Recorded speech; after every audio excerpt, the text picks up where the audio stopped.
The morning Rhea Cross walked out of Iron Ridge Penitentiary, the sky was the color of an old bruise, purple, sickly, threatening rain that never came.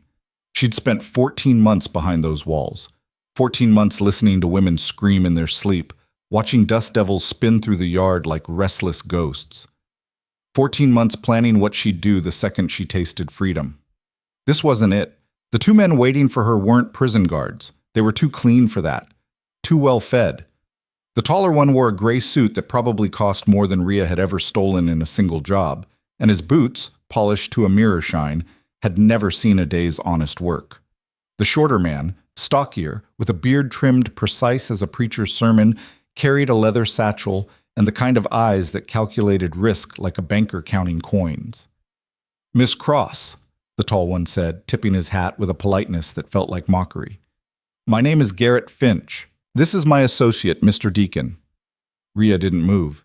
She stood there in her prison-issued dress, a shapeless gray thing that smelled like lie and defeat, and sized them up the way she'd size up a poker hand. Finch had soft hands, bureaucrat hands. Deacon's were scarred. He'd done field work. That made him the dangerous one. "You boys lost?" Rhea asked, voice rough from disuse. "Pardon office is 2 blocks east." Finch smiled, thin and humorless. "We're not here to pardon you, Miss Cross. We're here to employ you." The word hit her like a slap. Employment, as if she'd walked out of this place looking for a job stitching quilts or serving stew at some dusty roadhouse. Rhea laughed, a short, bitter bark that startled a crow off the prison's outer wall. "I don't work for the government," she said flatly. "Tried that once? Didn't take?" "You worked as a scout for the Union during the border skirmishes," Deacon said, his voice like gravel underfoot, "until you were dishonorably discharged for theft and reckless endangerment." "Reckless?" Rhea's lip curled. "I saved 16 men from walking into an ambush. The endangerment was me putting a rifle to my commanding officer's head when he called me a liar." "Semantics." Finch waved a hand as if brushing away a fly. "What matters, Miss Cross, is that you have skills we need. You're a tracker, a sharpshooter, and most importantly, you're expendable." The honesty was almost refreshing. "What's the job?" Rhea asked, crossing her arms. She wasn't agreeing, not yet. But curiosity was a hook, and these men knew how to bait it. Deacon opened the satchel and pulled out a map, unfolding it across the hood of a dusty black carriage waiting nearby. It showed the Western Territories, vast stretches of unmarked land crisscrossed by trails, rivers, and the skeletal lines of proposed railways. A route was marked in red ink, starting in a town called Prospect and ending in a settlement labeled New Zion. "There's a wagon train leaving Prospect in 4 days," Finch said, tracing the route with one manicured finger. "Families, merchants, drifters, the usual westbound traffic. But embedded within that train is something far more dangerous, a smuggling operation. Weapons, explosives, enough firepower to arm a small militia." "And you think I give a damn about that?" Rhea said, though her pulse had quickened. Weapons meant money. Money meant leverage. "You should," Deacon said. "Because that militia? It's planning to ignite a conflict that'll burn through the frontier like wildfire. Settlers against the native tribes, miners against the rail companies, blood in the streets, Miss Cross. Entire towns reduced to ash." Rhea studied the map. New Zion sat near the disputed borderlands, territory that 3 different factions claimed and none controlled. If someone wanted to start a war, that's where they'd light the match. "So why not just raid the train?" she asked. "Send in your soldiers, seize the cargo, hang the bastards responsible?" "Because we don't know who they are," Finch admitted. "The smugglers are careful. They've embedded themselves within legitimate travelers. We need someone on the inside, someone who can blend in, gather intelligence, and expose the operation before it's too late." "And if I say no?" Finch's smile returned, colder this time. "Then you go back inside. We'll see to it that your sentence is extended. Indefinitely." There it was, the iron fist beneath the velvet glove. Rhea had expected as much. Men like Finch didn't offer second chances out of kindness. They offered them because they needed something only you could provide, and they were willing to bury you if you refused. "What's my cover?" Rhea asked, hating herself a little for even asking. But she'd been in that cell long enough to know what happened to women who stayed too long. Iron Ridge wasn't a prison. It was a slow death sentence. "You'll travel as a married woman," Deacon said, pulling a second document from the satchel. "Your husband will be a dentist, harmless, unremarkable, the kind of man nobody looks at twice." "A dentist?" Rhea repeated, incredulous. "You want me to play housewife to some tooth puller?" "We want you to stay alive long enough to complete the mission," Finch said sharply. "A single woman traveling west draws attention, questions. A married couple? Invisible. Especially if the husband is—" He paused, searching for the word. "Forgettable." "Where is he?" Rhea demanded. "This forgettable husband of mine?" Deacon glanced toward the carriage. "Already waiting, Chum." The man sitting inside the carriage looked like someone had assembled him from spare parts and forgotten to tighten the screws. He was tall, taller than Rhea by half a foot, but folded into the seat like a jackknife, all elbows and knees and awkward angles.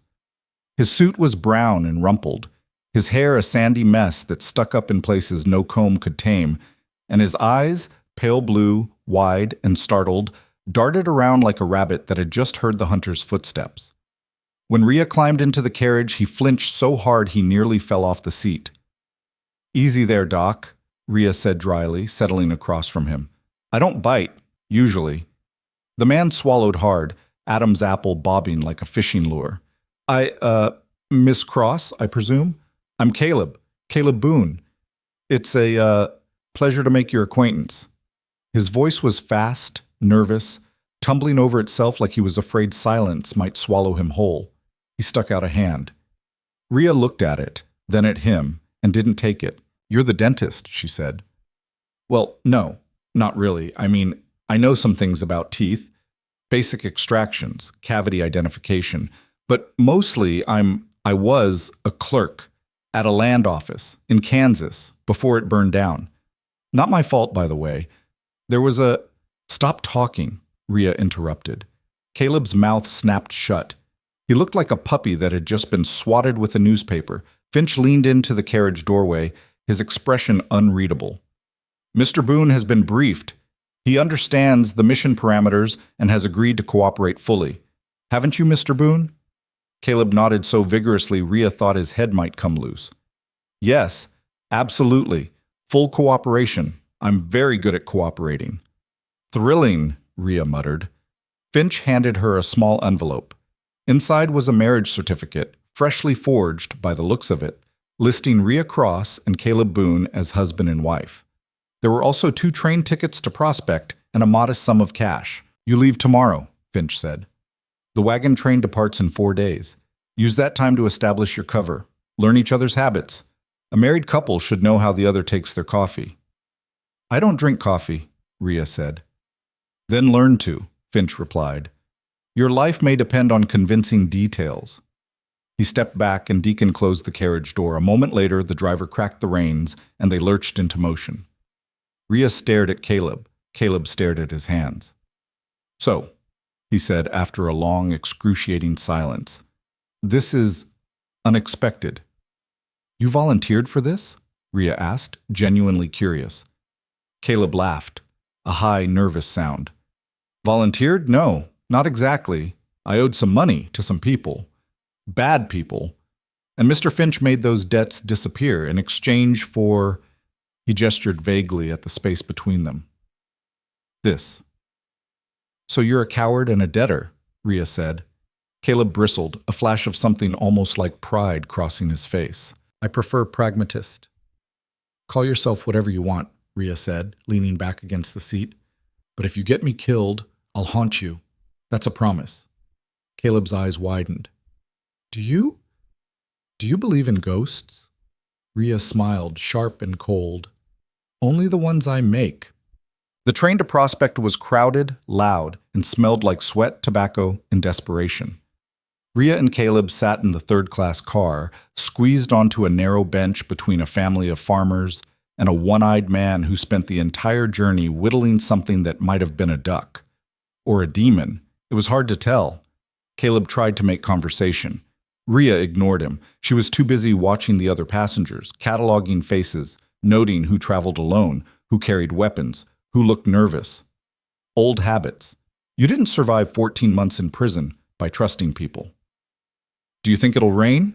Caleb asked, staring out the window at the gray sky. Rhea didn't answer. I heard it rains a lot in Prospect.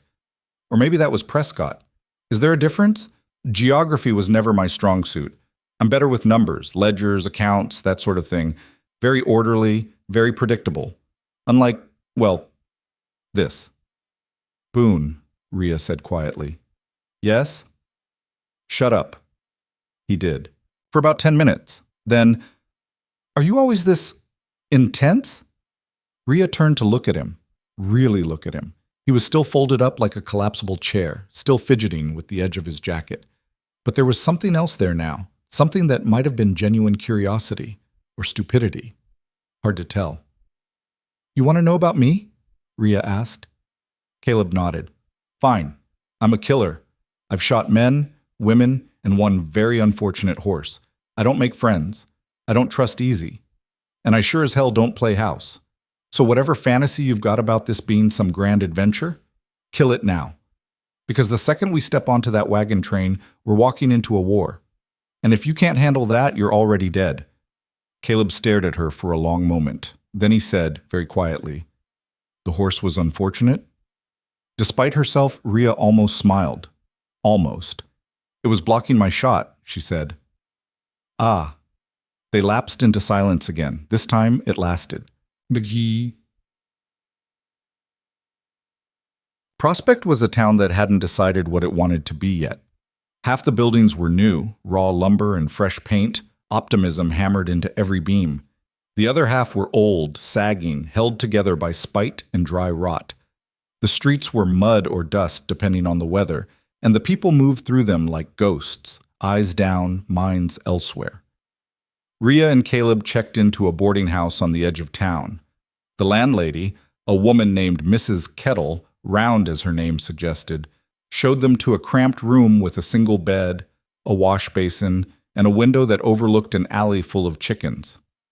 Newlyweds, are you? Mrs. Kettle asked, eyeing them with the shrewd curiosity of someone who'd seen every kind of lie there was. Yes, ma'am, Caleb said, a little too quickly. Just married, last week. Very much in love. Rhea wanted to shoot him. Mrs. Kettle grunted. Well, supper's at 6. Don't be late. And no funny business. I run a respectable house. She left, closing the door behind her with a decisive thud. Caleb looked at the bed. Rhea looked at the bed. Neither of them moved. I'll sleep on the floor, Caleb offered. Damn right you will, Rhea said, dropping her bag onto the mattress. He nodded, relieved, and started arranging a makeshift bedroll from his coat and a spare blanket. Rhea sat on the edge of the bed and pulled out the forged marriage certificate, studying it in the fading light. Why'd they pick you? She asked after a while. Caleb glanced up from his bedroll. For this? I don't know. Maybe because I'm... He trailed off, searching for the right word. Useless? Rhea supplied. I was going to say non-threatening, Caleb said, a little defensive. People don't look at me and see danger. They see a clerk, a nobody, someone safe. And that's what you want to be? Rhea asked. Safe? Caleb hesitated. I used to think so. Now I'm not sure. Rhea didn't push. She folded the certificate and tucked it back into her bag. Outside, the chickens clucked and squabbled. Somewhere in the distance, a dog barked, the frontier settling into its uneasy night. Get some sleep, Rhea said, lying back on the bed without bothering to undress. We've got 3 days to figure out how to not get each other killed. Caleb nodded and curled up on the floor, coat pulled tight around his shoulders. Rhea stared at the ceiling, listening to him breathe, wondering if he'd make it, wondering if she would. The next 3 days passed in a blur of preparation and pretense. Rhea and Caleb walked through Prospect together, playing their parts. She bought fabric for a dress she'd never sew. He inquired about dental supplies at the general store, fumbling through a conversation about forceps and ether with a shopkeeper who clearly didn't believe a word he said. At night they returned to the boarding house and practiced their story. Where they'd met. A church social in Kansas, Caleb's idea, which Rhea hated. How long they'd been married. 3 months. Long enough to be comfortable, short enough to explain why they still seemed awkward around each other. What their plans were out west. Caleb would set up a practice. Rhea would keep house. The kind of boring, predictable future that no one would question. You need to relax, Caleb said on the second night, watching Rhea pace the room like a caged animal. You look like you're about to rob a bank. I'm thinking, Rhea said. About what? About how many ways this can go wrong. Caleb set down the book he'd been reading, some dime novel about cowboys and cattle rustlers, and looked at her. Do you always expect the worst? I plan for it, Rhea said. There's a difference. What if things go right? Caleb asked. What if we actually pull this off? Rhea stopped pacing. She turned to him, and for a moment something almost like pity flickered in her eyes. Things don't go right for people like me, Boone, she said quietly. They go wrong. And if you're smart, you'll remember that. Caleb didn't argue. He just picked up his book and went back to reading. On the fourth day, they joined the wagon train. It was a motley assembly, 20 wagons in all, carrying families, merchants, hopefuls, and drifters. There were farmers with sun-weathered faces and hands like tree roots, a preacher and his wife, both rail-thin and fervent, a group of miners heading west to chase rumors of silver, a widow traveling with her 3 children, all of them silent and hollow-eyed, and others, so many others, each one carrying their own reasons, their own secrets. Rhea and Caleb's wagon was near the middle of the train, close enough to observe, far enough to avoid suspicion. It was a simple rig pulled by 2 mules that looked as unimpressed with the journey as Rhea felt. Their supplies were basic: flour, salt pork, coffee, a tent, blankets, and a small trunk that supposedly held Caleb's dental tools but actually contained Rhea's weapons, a rifle, 2 pistols, and enough ammunition to start a small war. The wagon master was a man named Josiah Pike, grizzled, barrel-chested, with a voice that could carry across a canyon. He gathered everyone at dawn for a speech that was equal parts warning and inspiration. This is hard country, Pike bellowed, standing on the seat of his wagon so everyone could see him. It don't care if you're rich or poor, good or bad. It'll kill you just the same if you're not careful. So you follow my rules, you look out for each other, and maybe, we all make it to New Zion alive. Understood? A murmur of agreement rippled through the crowd. Pike's eyes swept over them, pausing briefly on Rhea and Caleb. And one more thing. We travel as a unit. No stragglers, no heroes. You got a problem. You bring it to me. We settle it fair. We settle it fast. Now let's move out. The wagons lurched into motion, wheels creaking, mules braying. The frontier opened up before them, endless, indifferent, beautiful in its cruelty. Rhea sat beside Caleb on the wagon seat, scanning the faces around them, looking for tells, for nervousness, for guilt. See anyone suspicious? Caleb whispered. Everyone, Rhea said, and she meant it, because on the frontier trust was a luxury no one could afford. The first week on this trail was uneventful. The days blurred together, long stretches of walking beside the wagon, the sun beating down like a hammer, dust coating everything. At night they made camp in rough circles, fires flickering in the darkness like dying stars. Rhea used the time to observe. She noted who traveled together, who kept to themselves. The miners were loud, brash, always drinking and gambling when they should have been sleeping. The preacher prayed over every meal, his wife nodding along like a wind-up toy. The widow barely spoke, her children clinging to her skirts like shadows. And then there was Caleb. He was adapting, slowly, painfully, but adapting. He'd stopped flinching every time someone raised their voice. He'd learned to build a fire without burning himself. He even managed to pull a rotten tooth for one of the miners, a bloody, chaotic affair that ended with the miner passed out drunk and Caleb looking like he might vomit. You did good, Rhea said afterward, watching him scrub blood off his hands. Caleb looked at her, surprised. Really? Don't let it go to your head, Rhea said. But yeah, you didn't kill him. That's progress. Caleb almost smiled. It was on the 8th day that things started to shift. They were crossing a stretch of open prairie, flat, featureless, the kind of land that made you feel small and exposed. Rhea was walking beside the wagon, rifle slung across her back, when she heard it. Hoofbeats. She stopped, hand instinctively moving to the rifle.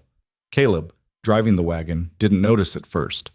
But then he saw her tense, saw the way her eyes narrowed, and he pulled the mules to a halt. "What is it?" he asked. "Riders," Rhea said quietly. "Coming fast." The rest of the wagon train had noticed too. Pike was shouting orders, telling people to circle up, to ready their weapons. The families huddled together, fear written across their faces. The riders appeared on the horizon, 5 of them, moving at a gallop, dust rising in their wake. As they got closer, Rhea could make out details. Rough clothes, hard faces, rifles. "Bandits?" Caleb whispered. "Maybe," Rhea said. "Or worse." The riders slowed as they approached, fanning out into a loose line. The lead rider, a man with a scarred face and a hat pulled low, raised a hand in what might have been a greeting, or a warning. "Afternoon," the man called out, his voice lazy, mocking. "Nice day for a journey." Pike stepped forward, shotgun in hand but not raised. "What do you want?" The scarred man grinned. "Just checking in, making sure everyone's playing by the rules." "What rules?" Pike demanded. "The rules of passage," the man said. "This here's taxed land. You want to cross it? You pay the toll." "Taxed by who?" Pike asked. "By us," the man said simply. Rhea's jaw tightened. This wasn't random banditry. This was organized, controlled, and that made it infinitely more dangerous. Pike didn't budge. "We're not paying you a damn thing." The scarred man's grin faded. "That's unfortunate." One of the other riders raised his rifle. The air went electric, everyone holding their breath, waiting to see who'd move first. And then Caleb did something incredibly stupid. He stood up on the wagon seat, hands raised, and shouted, "Wait, wait, please! We're just families, travelers. We don't want any trouble." Every eye turned to him. Rhea wanted to drag him back down, to shove him into the wagon and tell him to shut up, but it was too late. The scarred man looked at Caleb, then at Rhea, then back at Caleb. "You with her?" Caleb nodded. "She's my wife." The scarred man's eyes flicked to Rhea, assessing. She met his gaze without flinching, her hand still resting on the rifle.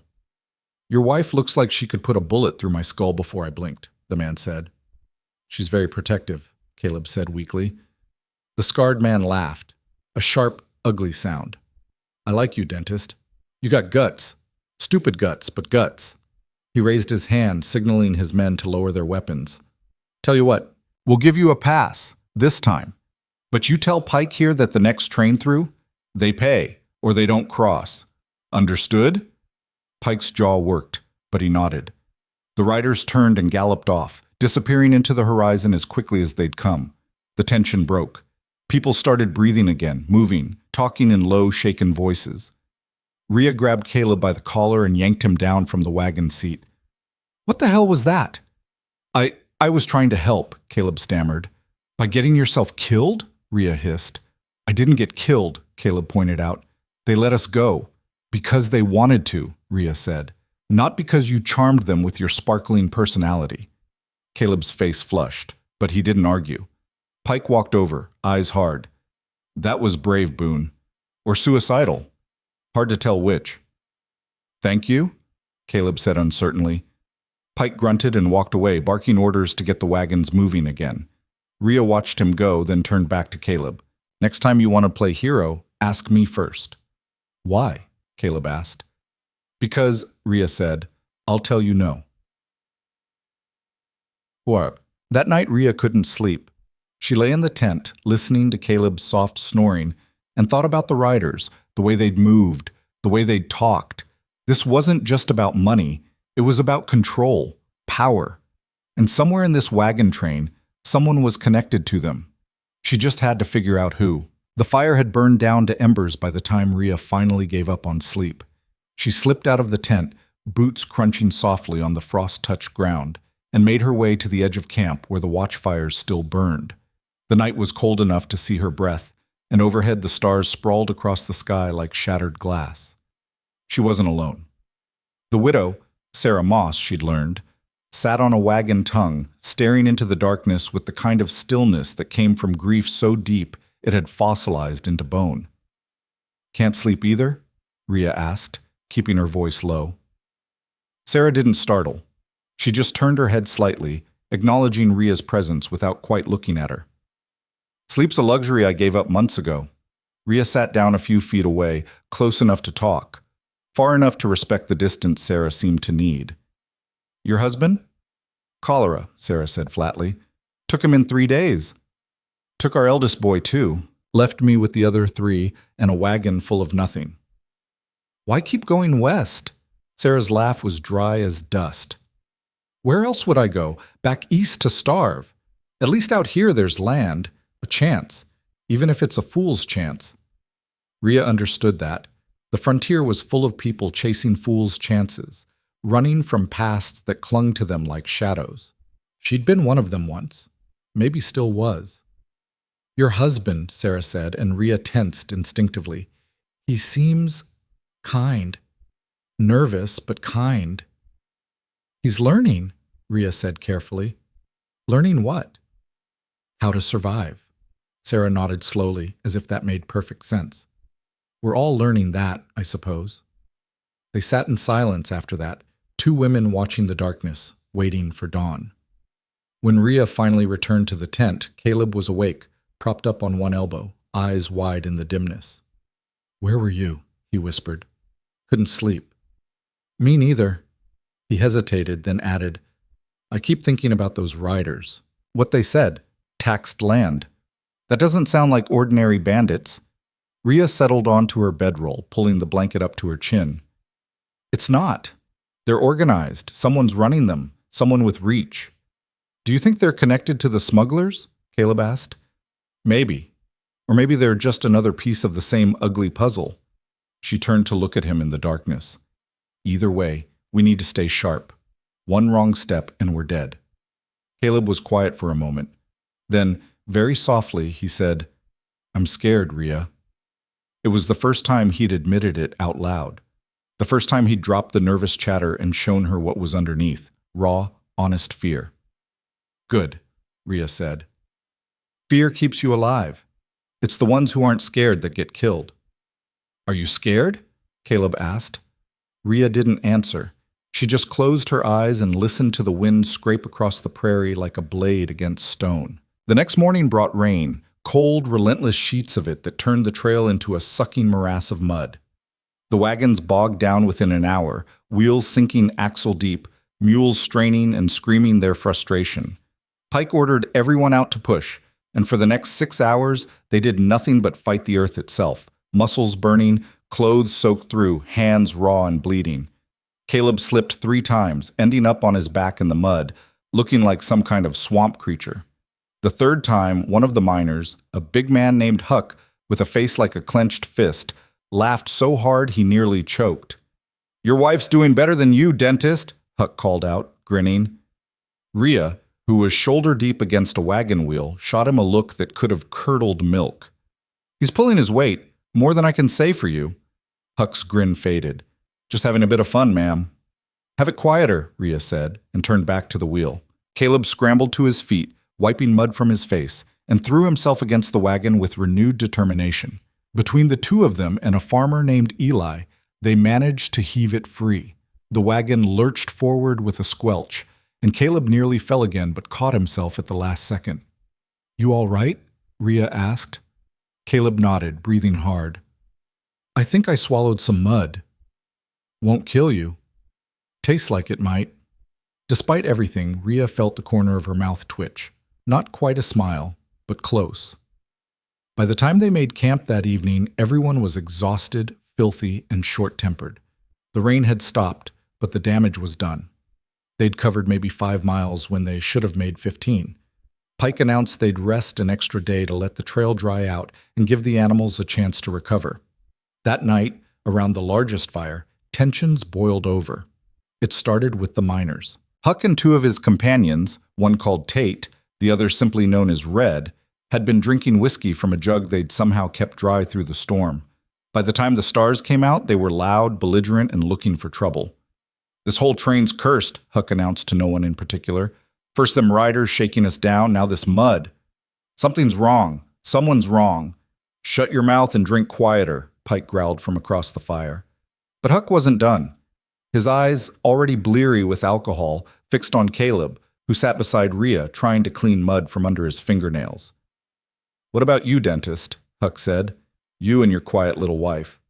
Where'd you two come from, anyway? Kansas, Caleb said, not looking up. Kansas, Huck repeated, as if tasting the word. Funny. You don't sound like Kansas. You sound like money, like someone who's never done a hard day's work in his life. Rhea felt Caleb stiffen beside her. She put a hand on his knee, a warning, a reminder to stay calm. I'm a dentist, Caleb said evenly. I work with my hands same as anyone. Pulling teeth ain't work, Red chimed in, emboldened by Huck's aggression. It's a scam. You charge people silver for what they could do themselves with a pair of pliers and some whiskey. Then why'd you ask me to pull yours last week? Caleb shot back, and immediately regretted it. Huck surged to his feet, swaying slightly, fists clenched. You calling my friend a liar? I'm calling him drunk, Caleb said, standing as well. He was taller than Huck, but nowhere near as solid. It was like watching a fence post square off against a bull. Sit down, both of you, Pike barked, but neither man moved. Rhea stood slowly, positioning herself between Caleb and Huck. He's not worth it, she said quietly, speaking to Huck, but watching his hands. Drunk men were unpredictable, violent. She'd put down plenty of them in her time. Huck's eyes shifted to her, and something ugly passed across his face. Maybe I don't want him. Maybe I want you. The camp went silent. Even the fire seemed to hold its breath. Rhea smiled, cold and sharp. You couldn't afford me. Huck lunged. He was fast for a drunk man, but Rhea was faster. She sidestepped, grabbed his wrist as it came past, and twisted hard. Huck yelped and dropped to one knee, his arm locked at an angle that threatened to snap if he moved wrong. Touch me again, Rhea said softly, and I'll break every bone in your hand. Understand? Huck nodded, gasping. Rhea released him and stepped back. Huck scrambled away, cradling his wrist, glaring at her with a mix of pain and humiliation. Pike stood, shotgun in hand. That's enough. Huck, Red, Tate, you're done for the night. Get back to your wagon and sleep it off. And if I hear one more word out of any of you, I'll leave you behind. Clear? The miners muttered their assent and slunk off into the darkness. The camp slowly returned to normal, people murmuring, settling back into their bedrolls, the fire crackling. But Rhea could feel the eyes on her, the reassessment happening. She'd just marked herself as dangerous, capable, that would either protect her or paint a target on her back. Caleb touched her arm. You didn't have to do that. Yes, I did, Rhea said. Men like that? You give them an inch, they'll take everything. I could have handled it, Caleb said, though his voice lacked conviction.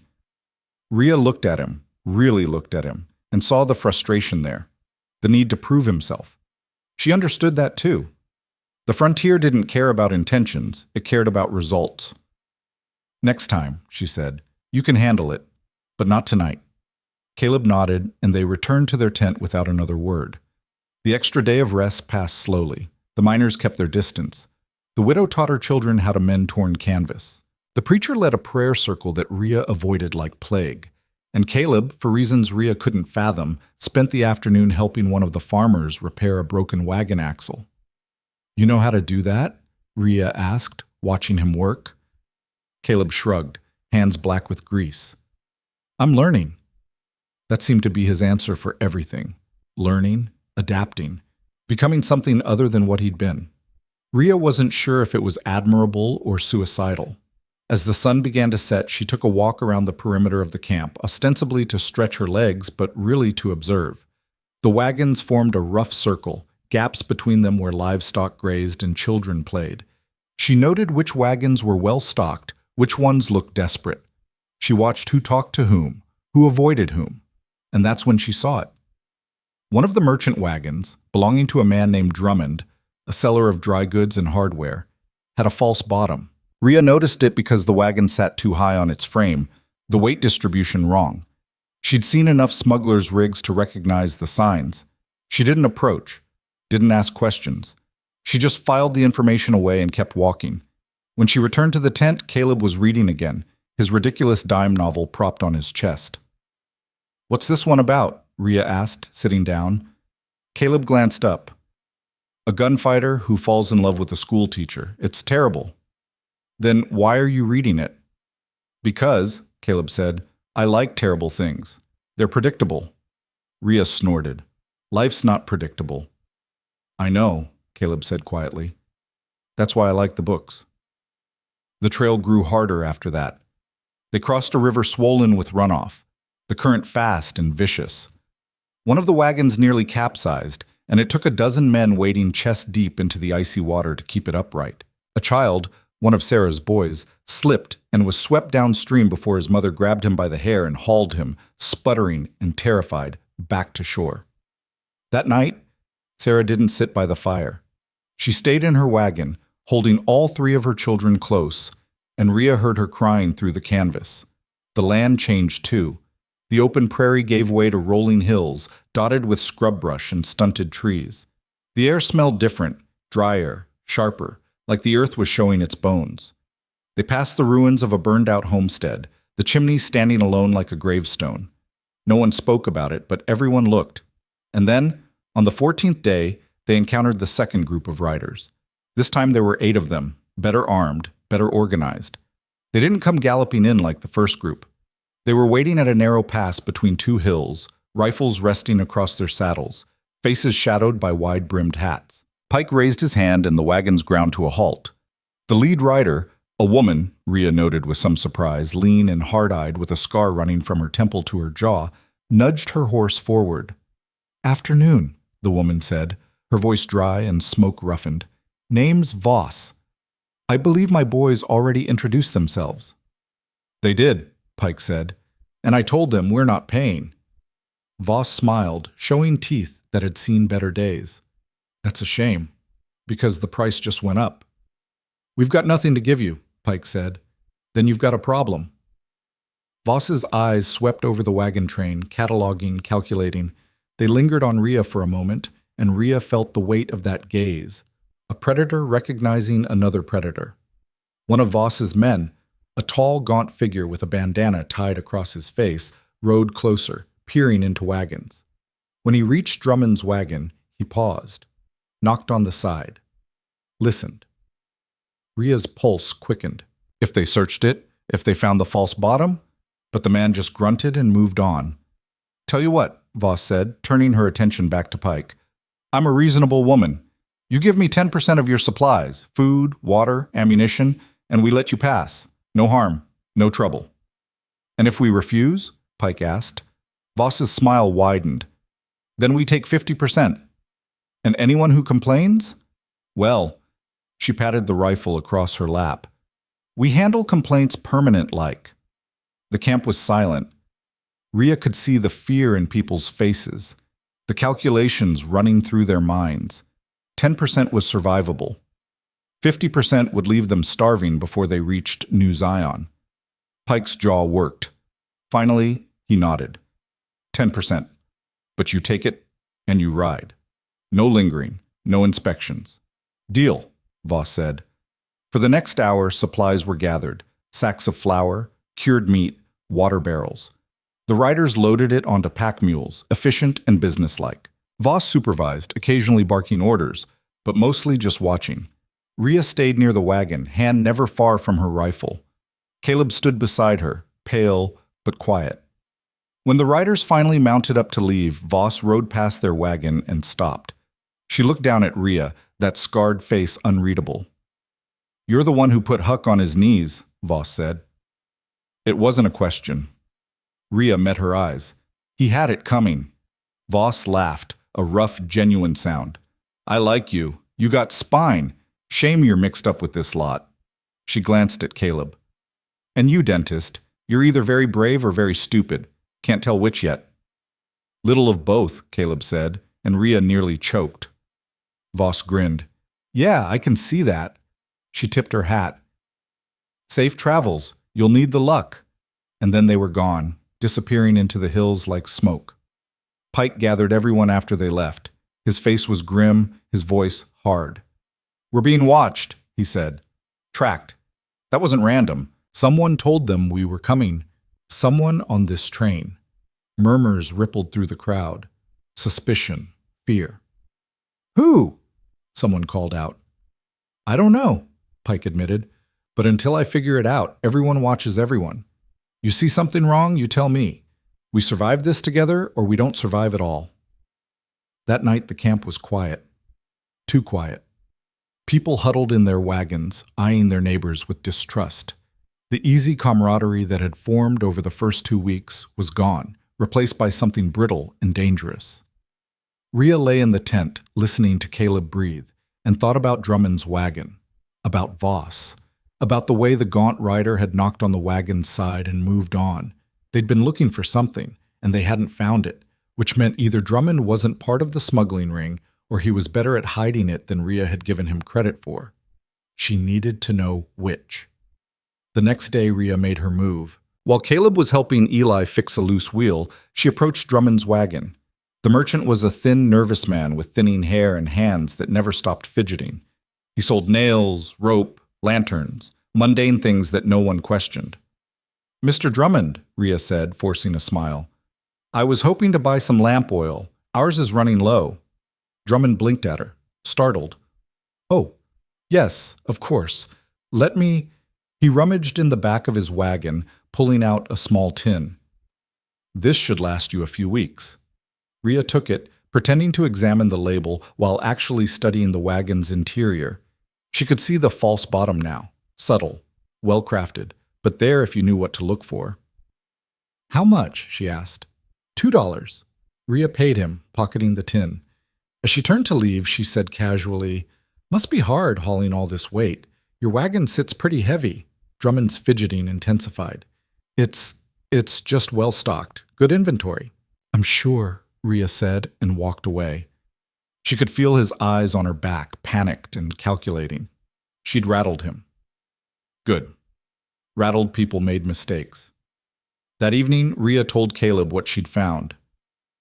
You think it's weapons? Caleb asked, keeping his voice low.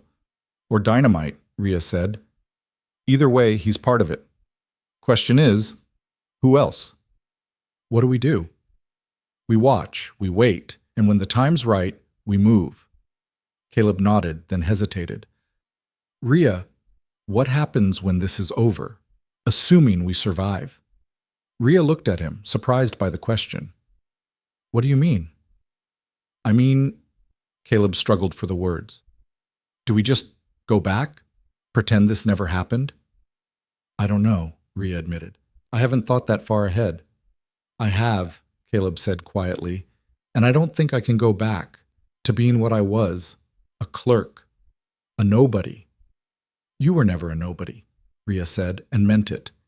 Caleb smiled, sad and small. You didn't know me before. I know you now, Rhea said, and that's enough. They sat in silence after that, the weight of the frontier settling over them like a blanket. 3 days later, they reached the edge of a forest, a dark, dense tangle of pines that stretched for miles. The trail cut through it, narrow and winding, and Pike warned everyone to stay close. Bandits love forests, he said. Plenty of places to hide. Plenty of places to die. The wagons moved single file, wheels creaking, the trees pressing in on either side. The air was cooler here, damp and thick with the smell of rotting leaves. Rhea kept her rifle across her lap, eyes scanning the shadows.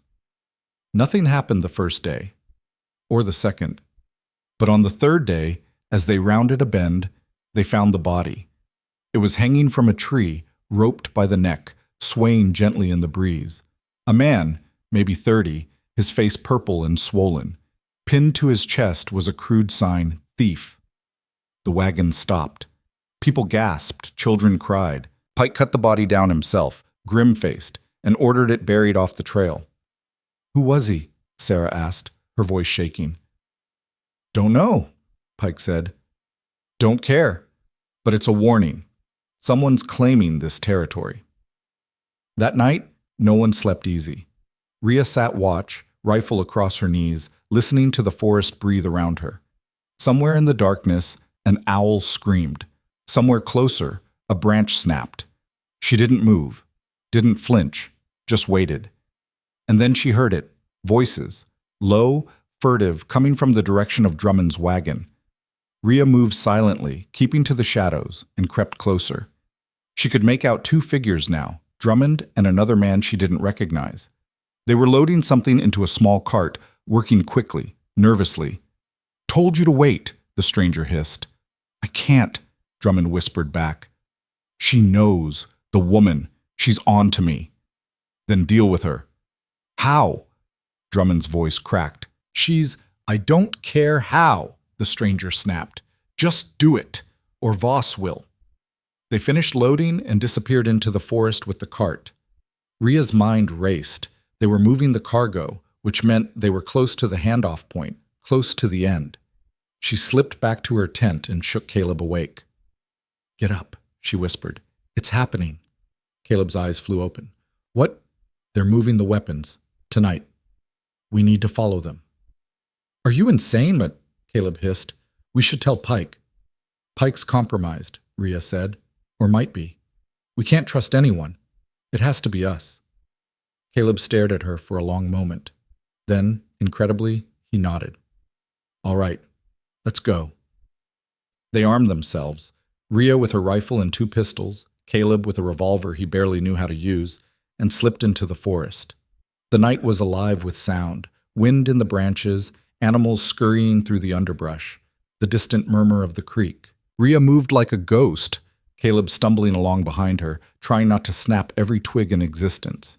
They followed the cart tracks deeper into the forest until they saw the light, a campfire, maybe half a mile ahead. Rhea signaled Caleb to stop, and they crept forward until they could see the clearing. There were a dozen men gathered around the fire.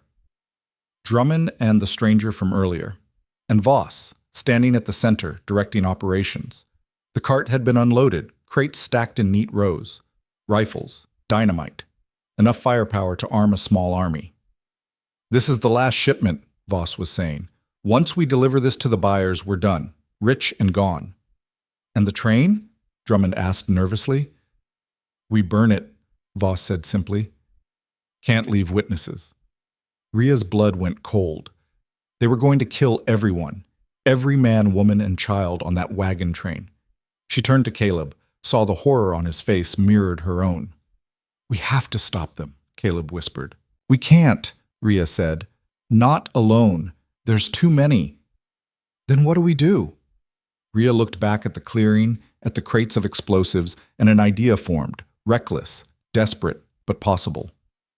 "We use their weapons against them," she said. "We blow it all to hell." Caleb's eyes went wide. "How?" Rhea smiled, cold and sharp. "You're about to learn." They stayed hidden in the undergrowth for another 20 minutes, watching the men work.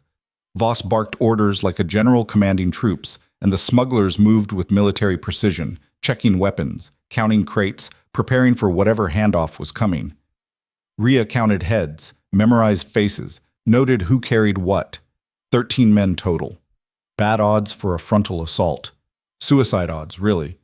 But she wasn't planning a frontal assault. "See that stack of dynamite crates?" Rhea whispered, pointing to a pile near the edge of the clearing, maybe 30 yards from the main campfire. "That's our target." Caleb's face had gone pale in the moonlight. "You want to blow them up." "I want to blow up their entire operation," Rhea corrected. "The dynamite, the weapons, everything. Turn their own arsenal into their funeral pyre." "And us?" Caleb asked. "How do we not die in the explosion?" "We run very fast," Rhea said flatly. "You got a better idea?" Caleb opened his mouth, closed it, then shook his head. No, I really don't." Rhea studied the layout again. The dynamite was stacked carelessly. Whoever had unloaded it hadn't bothered with proper spacing or protection. Arrogant, deadly combination. She could see the detonator caps glinting in the firelight, already primed. All it would take was one good shot to set off a chain reaction that would turn the entire clearing into a crater. "Here's how this works," Rhea said, keeping her voice barely above a breath. "I'm going to circle around to the east, get a clean angle on those crates. When I fire, the whole thing goes up. You're going to stay here and cover my retreat. Anyone comes after me, you shoot them. Don't aim, don't think, just point and pull the trigger, understand?" I've never shot anyone, Caleb said, and his hands were shaking. Tonight you might have to, Rhea said. She looked him dead in the eyes. Can you do this? Caleb swallowed hard. Then, to his credit, he nodded. Yes. Good man! Rhea squeezed his shoulder once, brief and firm, then melted into the darkness. She moved through the forest like something feral, every footfall calculated, every breath controlled. The trees here grew thick and close, their roots gnarled across the ground like arthritic fingers. She used them for cover, slipping from shadow to shadow, rifle clutched tight against her chest. Her heart hammered, but her hands stayed steady. This was what she knew, what she'd been trained for back when she'd worn a uniform and believed in causes. It took her 10 minutes to reach the eastern edge of the clearing. From here, she had a perfect line of sight to the dynamite crates, maybe 40 yards out. Close enough for a clean shot. Far enough that she might survive the blast if she ran immediately after pulling the trigger. She settled into position behind a fallen log, moss-covered and rotting, and sighted down her rifle. The crates sat there, innocent-looking in the firelight, each one packed with enough explosive force to shatter bone and metal alike. Her finger rested on the trigger, light as a prayer. And then Voss spoke, and everything changed. "Bring her out," Voss called, and two of her men dragged someone from a covered wagon Rhea hadn't noticed before. It was Sarah Moss. The widow stumbled as they shoved her forward, hands bound, face bruised. Her children were nowhere to be seen. Rhea's stomach dropped like a stone down a well. "Thought you could spy on us," Voss said, circling Sarah like a vulture. "Thought we wouldn't notice you creeping around, listening to things that ain't your business?" "I wasn't," Sarah started, but Voss backhanded her across the mouth, and she went down hard. "Don't lie to me," Voss hissed. "I hate liars worse than thieves." She pulled a pistol from her belt and pressed it against Sarah's temple. "Now you're going to tell me who else knows. Who else on that train is working against us?" Sarah spat blood. "Nobody. Just me."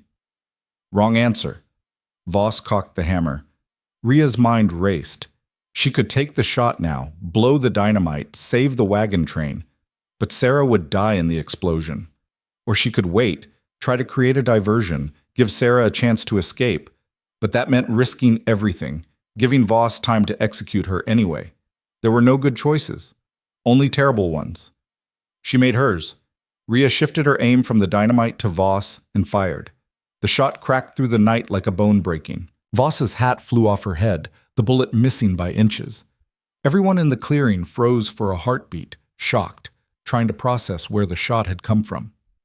That heartbeat was all Sarah needed.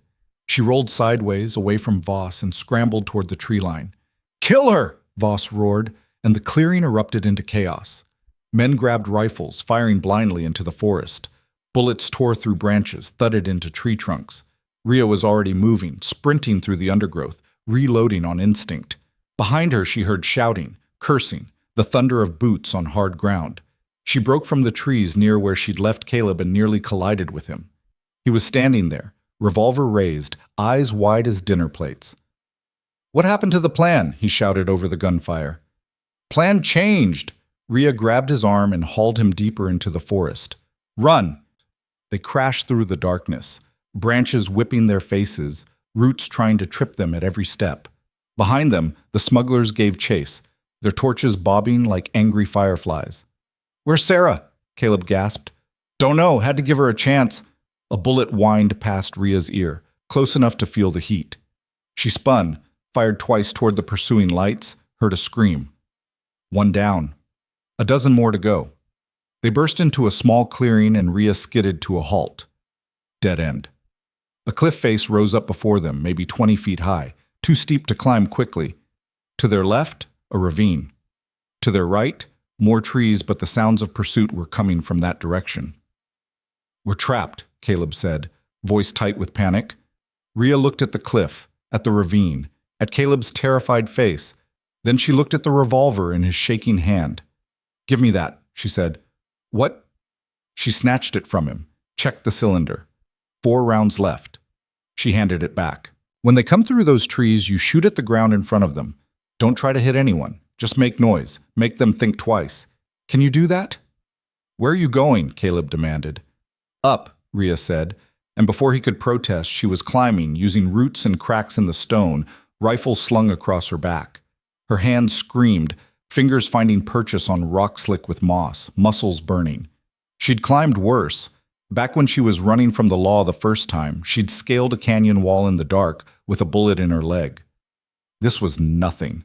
She reached the top just as the first smugglers crashed into the clearing below. There were 5 of them, torches held high, rifles ready. They saw Caleb immediately, standing there alone, revolver raised with both hands, looking like a man who'd just realized he'd bet everything on a losing hand.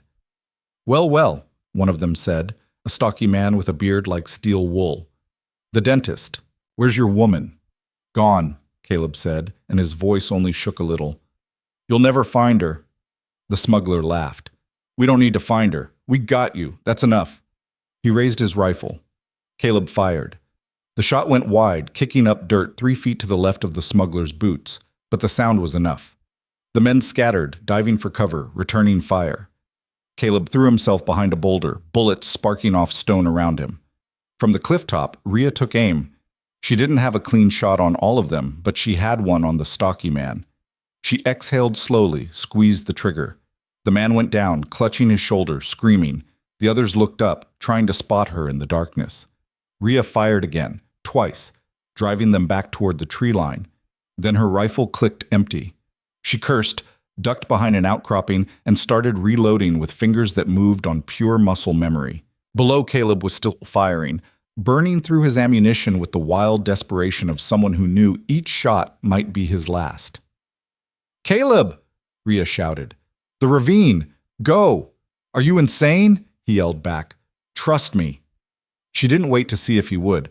She slung the rifle, took 3 running steps, and jumped. The fall was brief and brutal. She hit the ravine slope hard, rolled, tumbled through brush and over stones, the world spinning in a nauseating blur. She slammed into a tree at the bottom and lay there for a second, gasping, checking for broken bones. Everything hurt, but nothing was shattered. Good enough. She heard Caleb scream, not in pain but in terror, and then he came sliding down the slope in a barely controlled avalanche of loose rock and curses. He crashed into the same tree, knocking the wind out of both of them. You, he wheezed, are completely insane. Mentioned that already, Rhea grunted, hauling herself upright. Her ribs ached where she'd hit the tree, and her left knee wasn't happy, but she could move. They were at the bottom of the ravine now, a narrow channel carved by some long-dead stream. The walls rose steep on either side, darkness pressing in. Above them, torches appeared at the cliff edge. Voices shouted, angry and frustrated.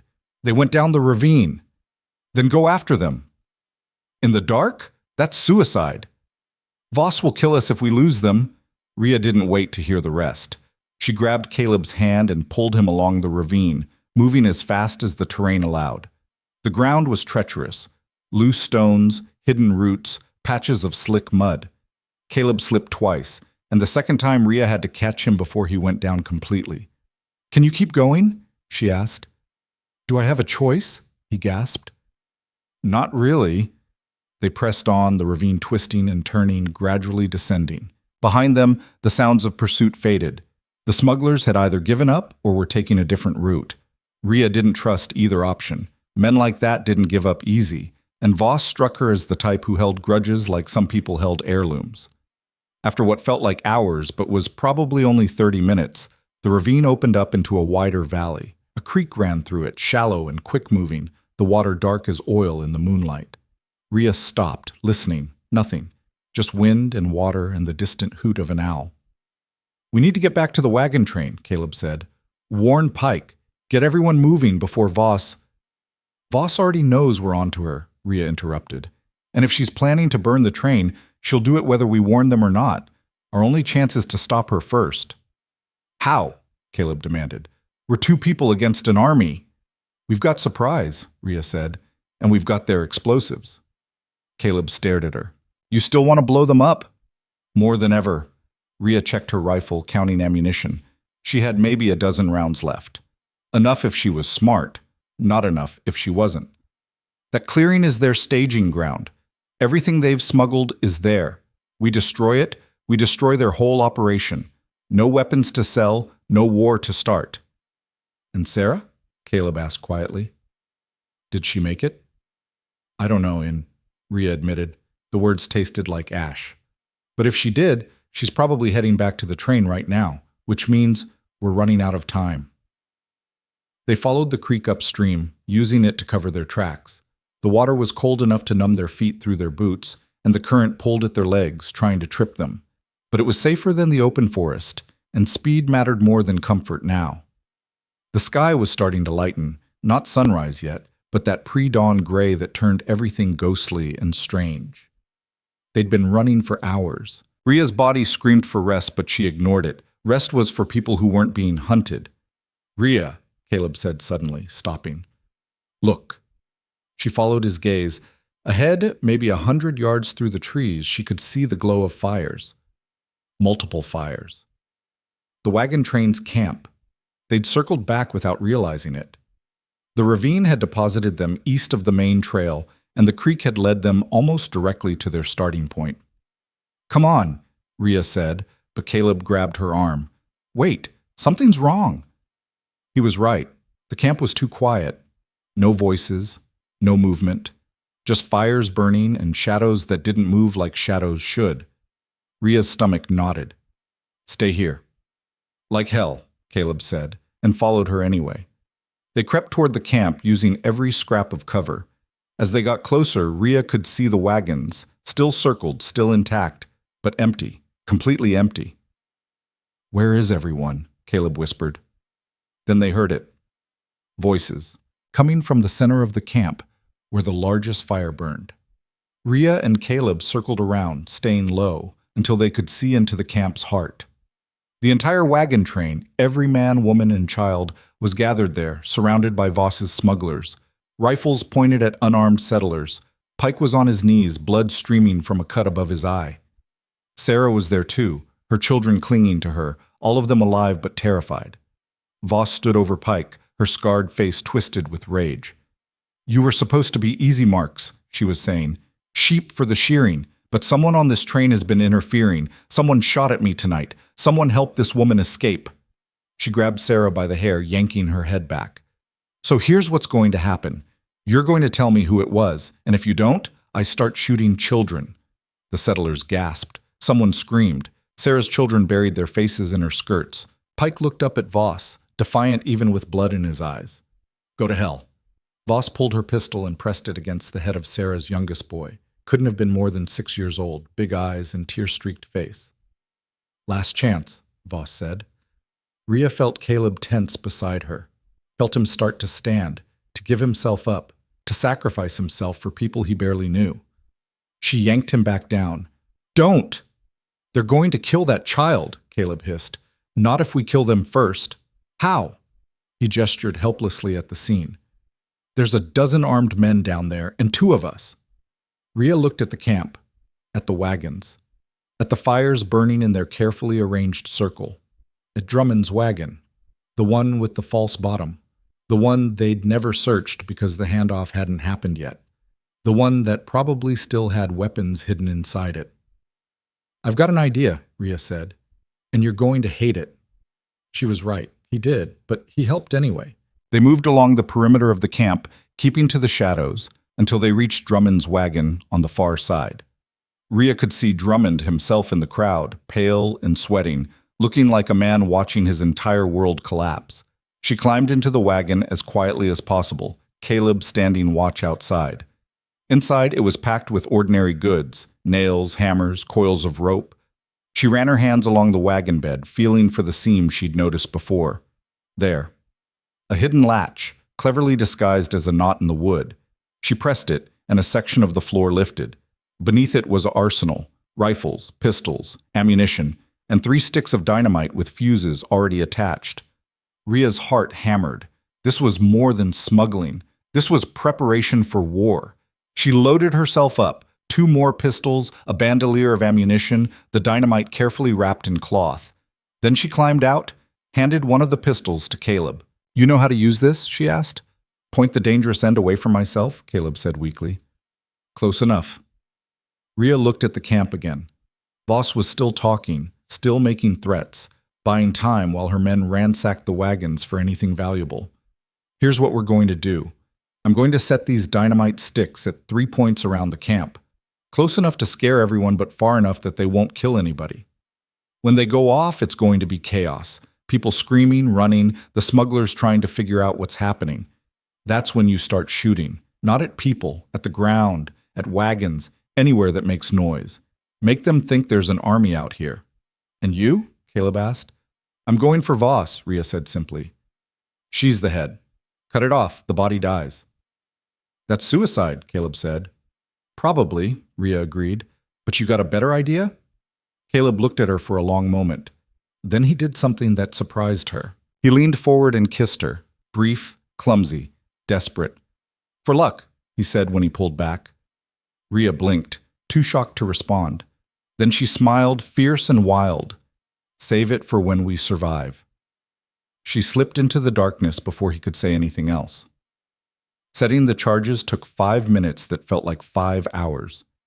Rhea moved like smoke, placing the first stick of dynamite near a cluster of supply crates on the western edge of camp, the second near the horse pen to the north, the third beside a wagon to the east. She lit the fuses in sequence, each one hissing to life, counting down to thunder. Then she moved toward the center of camp, toward Voss, pistols drawn. The first explosion ripped through the night like the sky tearing in half. The supply crates erupted in a fountain of splintered wood and fire. People screamed. The smugglers whipped around, rifles raised, trying to find targets in the chaos. The second explosion scattered the horses, sending them stampeding through the camp in a thundering wave of hooves and panic. The third explosion flipped a wagon onto its side, flames licking up its canvas cover. And in the center of all that chaos, Rhea walked forward, calm as death. She shot the first smuggler through the leg before he even saw her. The second one got a bullet in the shoulder. The third she missed, but Caleb, firing from somewhere in the darkness, didn't, and the man went down clutching his side. Voss spun, saw Rhea, and her scarred face split into something between a grin and a snarl. You, she breathed. Me, Rhea said, and fired. Voss was fast. She dove sideways, the bullet catching her in the ribs instead of the chest, and came up shooting. Rhea felt something hot slice across her upper arm, a graze, painful, but not fatal. She returned fire, driving Voss back toward one of the burning wagons. Around them, the camp was pure chaos. Settlers were running for cover. Smugglers were shooting at shadows. Pike had grabbed a dropped rifle and was rallying anyone brave enough to fight back. Rhea and Voss circled each other, pistols raised, eyes locked. You've got spine, Voss said, breathing hard, blood staining her shirt. I'll give you that. You talk too much, Rhea said, and fired. Click. Empty. Voss's laugh was ragged. Me too. She threw her pistol aside and pulled a knife, long, wicked, designed for killing. Rhea dropped her empty guns and pulled her own blade. They met in a clash of steel and fury. Voss fought like someone who'd survived 100 knife fights, dirty and brutal, going for tendons and arteries. Rhea fought like someone who had nothing left to lose. They grappled, stabbed, slashed. Rhea felt the blade slice across her forearm, felt her own knife find Voss's shoulder. Why? Rhea gasped, shoving Voss back. Why any of this? Money, Voss spat. Power. Because I could. Because the frontier takes everything and I decided to take back. You decided to start a war, Rhea snarled. War's coming anyway, Voss said. I just wanted to profit from it. She lunged again. Rhea sidestepped, grabbed Voss's knife arm and twisted hard. Bone cracked. Voss screamed, the knife falling from her ruined hand. Rhea kicked it away, then pressed her own blade against Voss's throat. It's over, Rhea said. Voss smiled, blood on her teeth. Is it? And then Caleb screamed. Rhea's head snapped around. One of the smugglers, the gaunt man with the bandana, had grabbed Caleb from behind, pistol pressed against his temple. Drop it, the man shouted. Drop the knife, or I blow his brains out. Rhea's hand tightened on her blade. Around them, the fighting had stopped.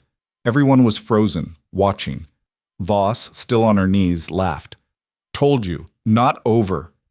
Rhea looked at Caleb, saw the fear in his eyes, saw the resignation too. He knew what she had to do, what she should do. Complete the mission, kill Voss. Let Caleb die. That's what a professional would do, what she'd been trained to do. But when she looked at him, this awkward, rambling, impossible man who'd kissed her for luck and followed her into hell anyway, she knew she couldn't. She lowered the knife. "Let him go," she said. "Rhea, don't!" Caleb started, but the smuggler pressed the gun harder against his skull, silencing him. Voss laughed harder, pushing herself to her feet with her good arm. "That's your weakness. You care. Fatal flaw on the frontier." "Maybe," Rhea said, "but I'd rather die with that weakness than live without it." She dropped the knife. The gaunt man grinned, and Sarah Moss shot him. The widow had found a rifle somewhere, probably grabbed it from one of the fallen smugglers. Her hands were steady, her face set in lines of granite fury. The bullet took the gaunt man in the throat, and he went down choking. Caleb stumbled free. Voss screamed in rage and lunged for the dropped knife.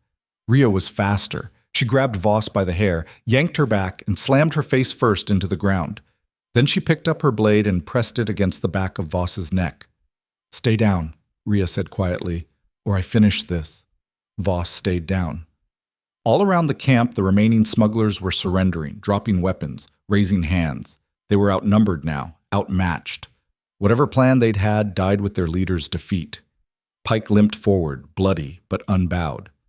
"Tie them up, all of them. We'll hand them over to the territorial marshal when we reach New Zion." Settlers moved to obey, binding the smugglers with rope, checking the wounded. Rhea stood slowly, every muscle screaming.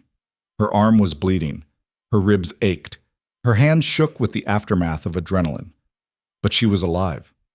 Caleb rushed over, grabbing her shoulders. "Are you hurt?"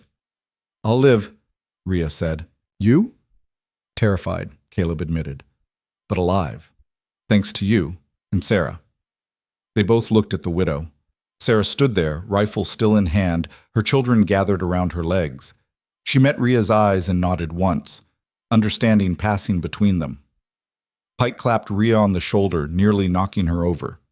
"You saved us, both of you. Don't know how, don't care. You've got my eternal gratitude." "Keep it," Rhea said tiredly. "Just get us to New Zion alive." Pike grinned. "Deal." As dawn broke properly over the frontier, the wagon train began the work of recovery, putting out fires, tending wounded, burying the one smuggler who died in the fight. They found the rest of the hidden weapons in Drummond's wagon and several others. Enough firepower to confirm everything Finch had said. Enough to start a war. Drummond confessed everything once Voss was secured. The whole network, the buyers, the plan. He'd been part of it from the beginning, recruited because nobody suspected merchants. "What happens to him?" Caleb asked. "Same as the others," Pike said. "Marshall's problem now." That afternoon, while the camp rested and repaired, Rhea and Caleb sat together by what was left of their wagon. Someone had found medical supplies, and Caleb was attempting to bandage Rhea's arm with all the skill of someone who'd read about it once in a book. "You're terrible at this," Rhea said, wincing. "I'm a dentist," Caleb protested. "Teeth don't bleed this much." "You're not a dentist," Rhea reminded him. "You're a clerk who knows some things about teeth." Caleb laughed, the sound surprised out of him. "Fair point." He finished the bandage, lumpy but functional, and sat back. For a while, neither of them spoke. They just watched the camp slowly return to life, people finding their strength again, remembering how to breathe. "That thing you said," Caleb finally said, "about rather dying with that weakness than living without it. Did you mean it?" Rhea was quiet for a long moment. Then she said, "Yeah, I did." Caleb smiled, small and genuine.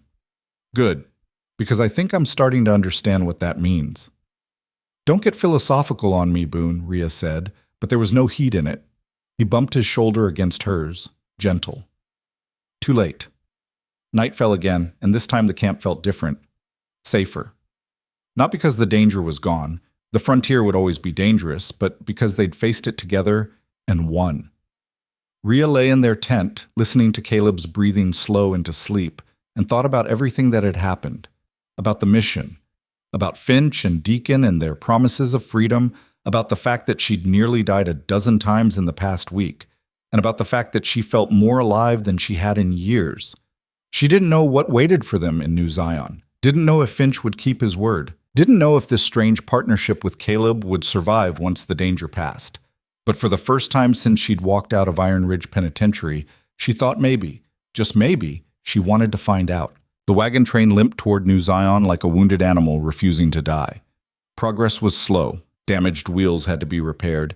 Injured settlers needed time to heal, and the mules seemed to sense the exhaustion in their handlers and moved with stubborn reluctance. But they moved. That was what mattered. 3 days after the fight, Rhea woke before dawn to find Caleb already up, sitting outside the tent with his back against a wagon wheel, that ridiculous dime novel open on his lap. He wasn't reading it, though, just staring at the pages like they were written in a language he'd forgotten. "Can't sleep?" Rhea asked, settling beside him. Caleb closed the book. "Kept dreaming about it. The fight. That man with the gun to my head. Sarah pulling the trigger." He looked at her, and his eyes were haunted. "I keep seeing his face, the way he looked when he fell." "That doesn't go away," Rhea said quietly. "The faces.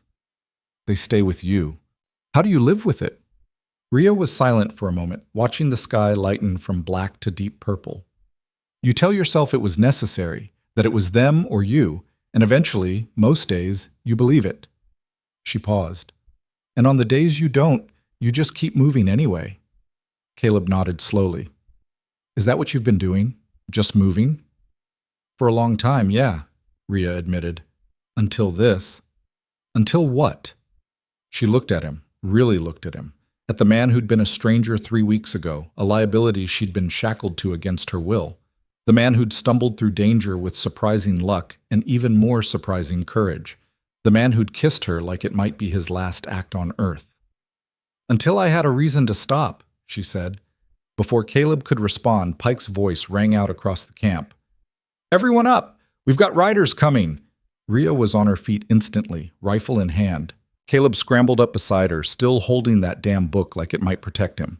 Around the camp, people emerged from tents and wagons, weapons ready, faces tight with fear. They'd survived one attack. Nobody wanted to face another.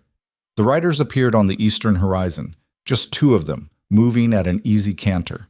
As they got closer, Rhea recognized the tailored suits, the polished boots that had no business on the frontier, Finch and Deacon. "Hell," Rhea muttered. Pike intercepted them at the edge of camp, shotgun not quite pointed at them, but not quite lowered either. "State your business."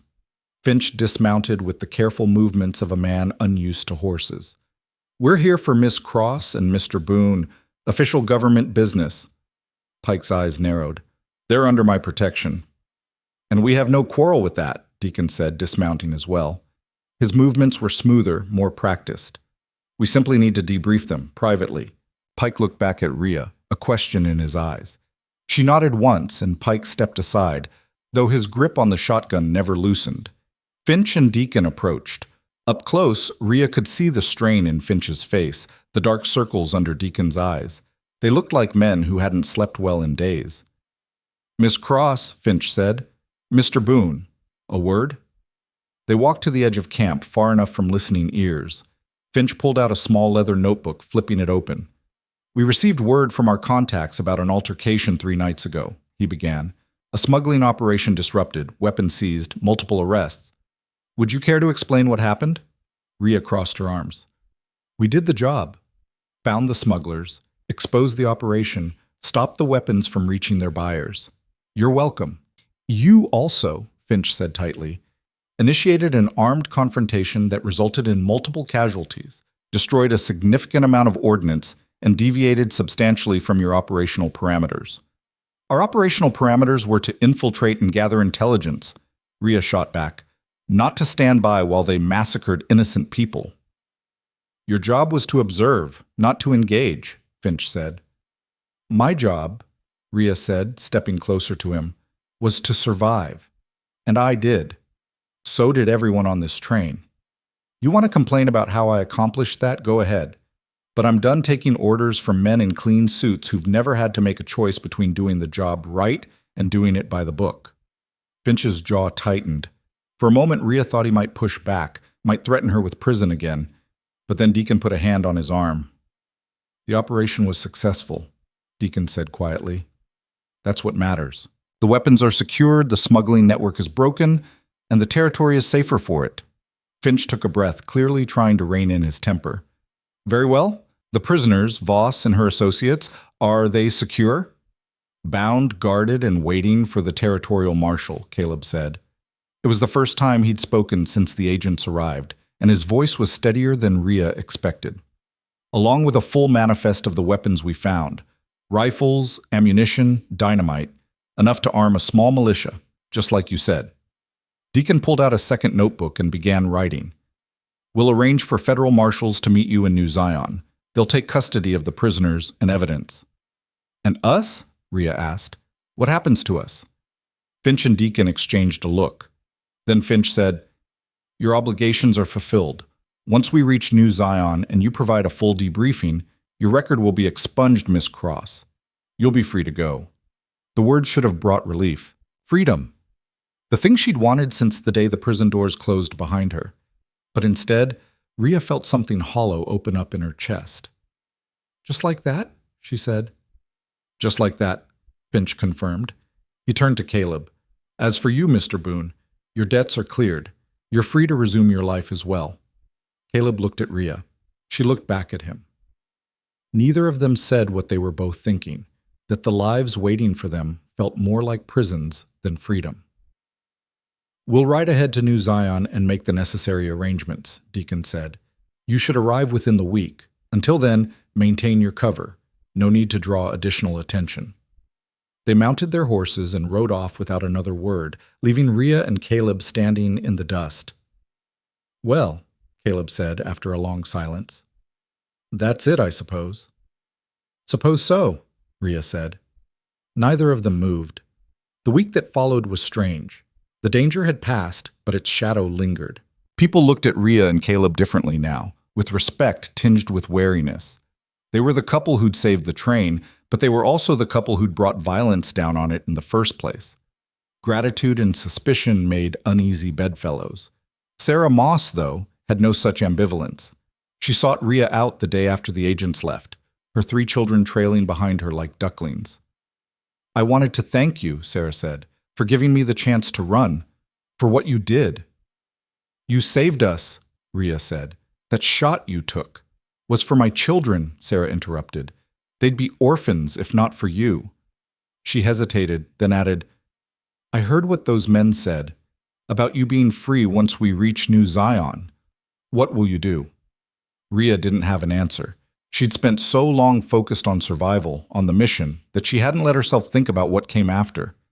I don't know, she admitted. Sarah nodded as if she'd expected that. Well, when you figure it out, you'll have friends out here. Remember that. It was a simple offer, but it landed heavy. Friends. Rhea hadn't had those in a long time, hadn't let herself have them. That night, she told Caleb about the conversation. What do you think you'll do? Caleb asked. After? They were sitting by their fire, the rest of the camp settled in for the night.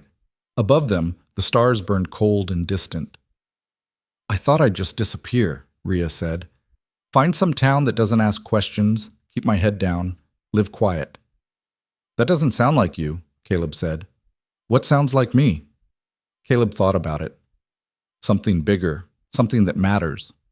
Rhea laughed, bitter. I'm an ex-convict and a killer. What could I possibly do that matters? You saved lives, Caleb said simply. You stopped a war. That matters. Rhea stared into the fire, watching the flames dance. What about you? Back to being a clerk? No, Caleb said immediately. Then softer, I don't think I can go back to that. To being invisible. I've seen too much. Become too much. What have you become? Rhea asked. Caleb smiled, self-deprecating. I'm not sure yet, but I know I'm not the same man who climbed into that carriage 3 weeks ago. No, Rhea agreed. You're not. They sat in companionable silence after that, both lost in thoughts of futures that felt impossibly uncertain. 2 days later, they crossed into New Zion territory. The land here was different, rockier, more austere, with mountains rising in the distance like broken teeth. The settlement itself appeared on the third day, sprawling along a river valley with the haphazard optimism of all frontier towns. It was bigger than Rhea expected. Not a city, but not a rough camp either. Actual buildings, some of them 2 stories tall. Streets that might have been planned by someone with a surveyor's eye. A church steeple rising above the rooflines like a promise or a warning. Pike led the wagons through the main street to a clearing on the north side of town where settlers traditionally made camp before finding permanent homes. People lined the streets to watch them pass, curious faces, assessing eyes. News of the smuggling operation had clearly traveled ahead of them. As the wagons circled for the last time, Rhea felt something twist in her chest. This was it. The end of the journey, the end of the mission, the end of whatever she and Caleb had become to each other. Federal marshals were waiting. 3 of them, stern-faced men in dark coats with badges pinned to their chests. They took custody of Voss and the other prisoners without ceremony, loading them into a reinforced wagon for transport to the territorial prison. Voss, her arm in a sling and her face still bruised, looked at Rhea as they led her away. "You think you won," Voss called out. "But there's always another war coming, always another person willing to light the match." "Maybe," Rhea said, "but it won't be you." Voss laughed, harsh and broken, and then she was gone. Finch and Deacon appeared shortly after, looking just as exhausted as they had days ago. They led Rhea and Caleb to a small office building near the center of town, temporary territorial headquarters, Finch explained, and sat them down in a cramped room that smelled of ink and old paper.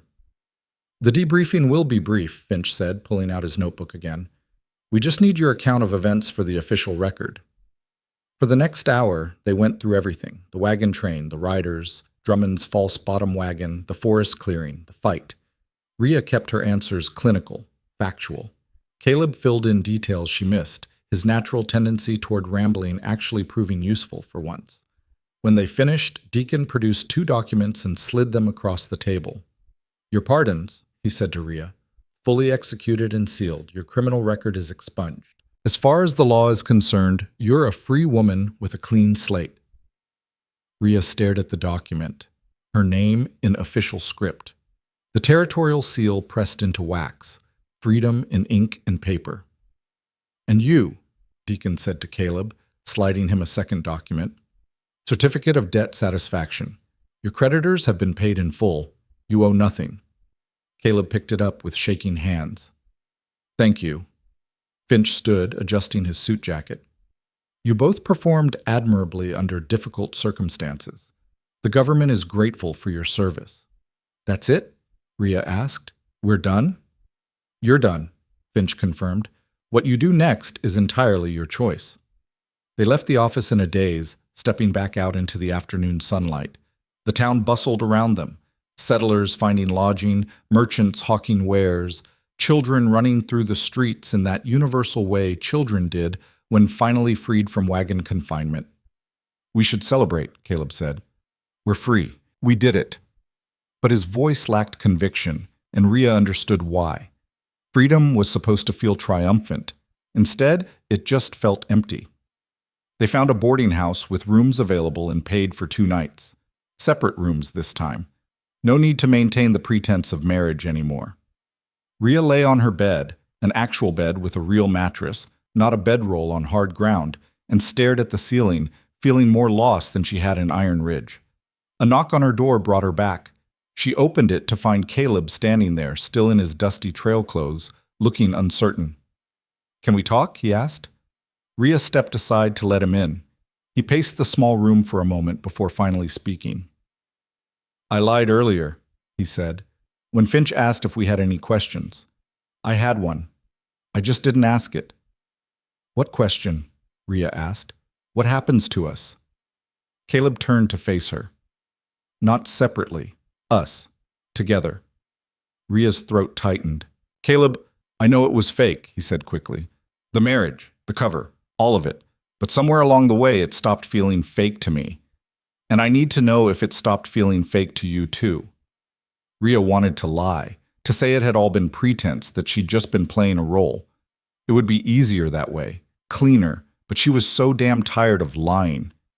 Yes, she said quietly. It stopped feeling fake. Caleb's expression crumbled with relief. Then why are we walking away from it? Why are we pretending we're going to go back to lives we don't even want anymore? Because that's what people like us do, Rhea said. We survive. We move on. We don't get happy endings. Why not? Caleb demanded. Who says we don't get to choose something different?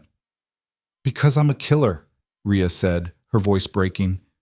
Because I've done terrible things. Because every time I close my eyes, I see the faces of people I've shot, and I know I'll see more before I'm done. What kind of life is that to share with someone? Caleb stepped closer. The kind where you don't have to face it alone. He took her hands, and Rhea let him, even though her instinct was to pull away. I'm not asking you to be perfect, Caleb said. I'm asking you to be honest. About what you want. About what we could be. What could we be? Rhea asked. I don't know, Caleb admitted, but I'd like to find out. Wouldn't you? Rhea looked at him, this impossible man who'd followed her into hell with a nervous smile and a terrible aim. This man who'd become braver, stronger, more certain of himself. This man who'd kissed her like she was worth saving. Yes, she whispered. I would. Caleb smiled, and it transformed his whole face. Then let's do it. Let's choose this. Choose us. It won't be easy, Rhea warned. The frontier doesn't do easy.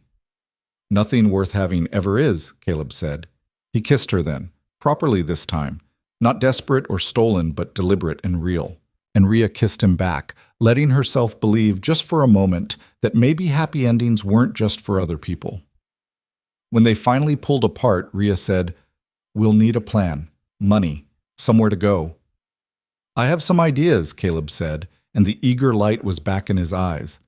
Sarah mentioned that New Zion needs a doctor, or someone who knows medicine. I could learn. Properly this time. And me? Rhea asked. The territorial marshal mentioned they're looking for scouts, Caleb said. People who know the land, know how to track, people who can protect settlers from threats. Rhea considered it. It was dangerous work, but honest.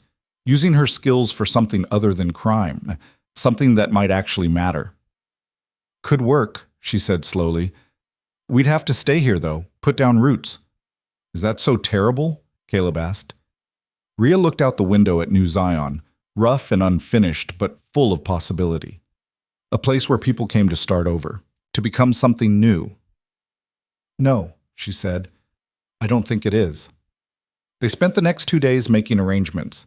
Caleb spoke with the town's only doctor, a grizzled old man named Halloway, who was thrilled to have an apprentice, even one whose medical knowledge came mostly from books.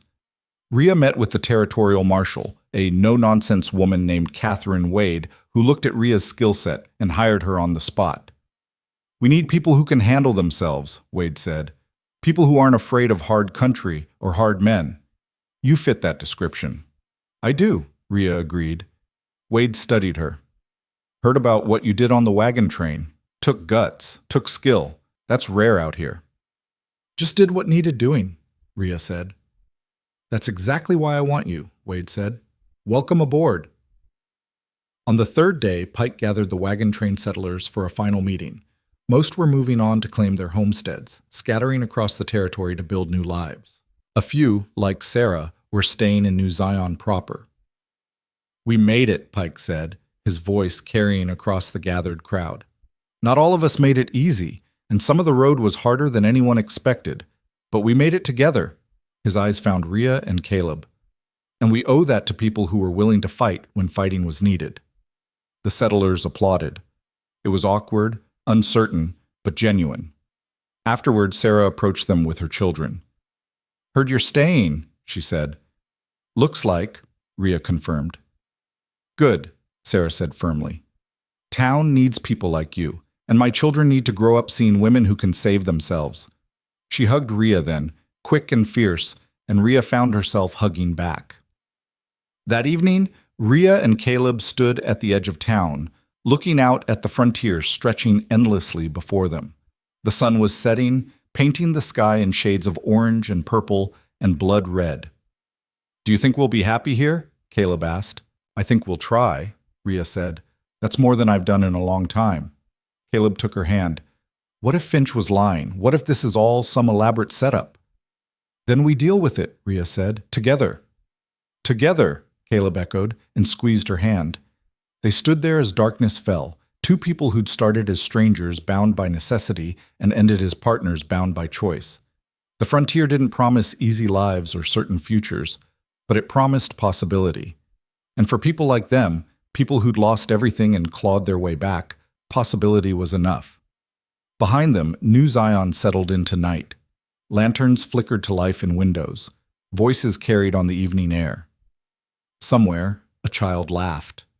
Somewhere else, a dog barked. The sounds of a town becoming a home. And for the first time in longer than she could remember, Rhea Cross thought about tomorrow not as something to survive, but as something to build. The quiet didn't last. Rhea should have known better than to expect it would. The frontier had a way of reminding you that peace was just the space between storms, and she'd lived long enough to recognize the signs when thunder was building on the horizon. It started 4 days after they'd settled into their new roles. Rhea was in Marshal Wade's office, reviewing a map of the Northern Territories where cattle rustlers had been operating, when the door burst open and a boy, couldn't have been more than 12, stumbled in, gasping for breath. "Marshal," he wheezed, "there's trouble at the mill. Men with guns. They're saying they won't leave until they talk to whoever stopped the smugglers." Wade was on her feet instantly. "How many men?" "6, maybe 7. They've got hostages." Rhea's blood went cold. She grabbed her rifle from where it leaned against the wall. "I'm coming with you." "This is official business," Wade said, already strapping on her gun belt. "They asked for me," Rhea said. "That makes it my business." Wade looked at her hard, then nodded. "Stay behind me and follow my lead. This is my town, my jurisdiction." They ran through the streets, the boy leading the way. People scattered as they passed, word already spreading that something was wrong. By the time they reached the mill, a large wooden structure on the eastern edge of town where lumber was cut and processed, a crowd had gathered at a safe distance. The mill doors were barred from inside. Through the windows, Rhea could see movement, shadows of men pacing. Wade approached cautiously, rifle held low but ready. "This is Marshal Wade. You're in violation of territorial law. Release your hostages and come out peacefully." A man appeared in one of the upper windows, rough-looking, with a face like weathered leather and eyes that burned with something close to madness. Rhea recognized him. One of Voss's lieutenants, a man called Mercer, who'd been in the forest clearing that night. A man who should have been in federal custody with the others.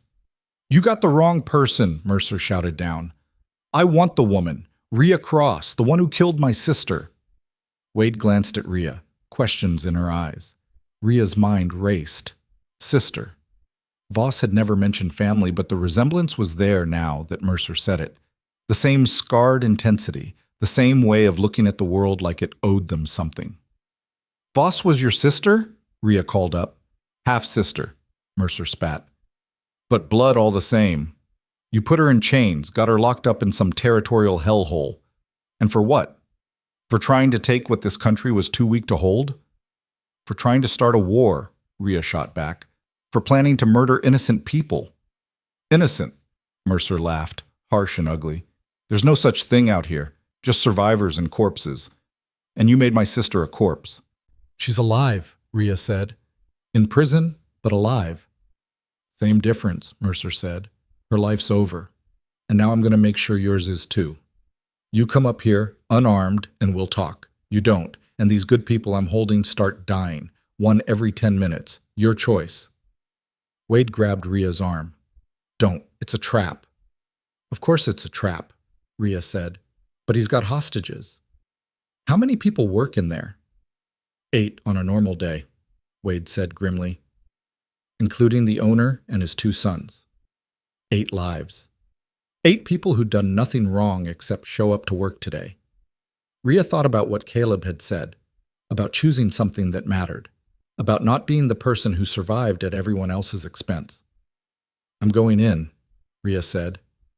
"Like hell you are," Wade said. "You have a better idea?" Rhea met her eyes. Because I'm listening. Wade's jaw worked. Then she said, "We surround the building. Wait them out." "And when they start killing hostages?" Wade had no answer for that. Rhea handed her rifle to the marshal. "Keep this. And when I give the signal, and you'll know what it is, you and your deputies come in fast and hard." "What signal?" Wade demanded. Rhea smiled, cold and sharp. "Trust me, you'll know." Before Wade could stop her, Rhea walked toward the mill entrance, hands raised above her head. The door opened just wide enough for her to slip through, then slammed shut behind her. The interior was dim, dusty, filled with the smell of fresh-cut wood and machine oil. Sawdust covered the floor like snow. The machinery, great circular saws and belt-driven contraptions, sat silent and ominous. The hostages were clustered in the center of the room, 7 men in work clothes, their hands bound, fear written across their faces. Mercer's men stood around them, rifles ready. Rhea counted 6 total, including Mercer himself, who descended from the upper level like a king coming down from his throne. "Smart of you to come," Mercer said. "Means you got a conscience. That's a weakness out here." "So I've been told," Rhea said evenly. "What do you want, Mercer?" "Justice," he said simply. "My sister built something. A network, a system. It took her years, and you destroyed it in one night." "Your sister was selling weapons to people who'd use them to slaughter families," Rhea said. "That's not business, that's blood money." "Everyone's hands are bloody on the frontier," Mercer said.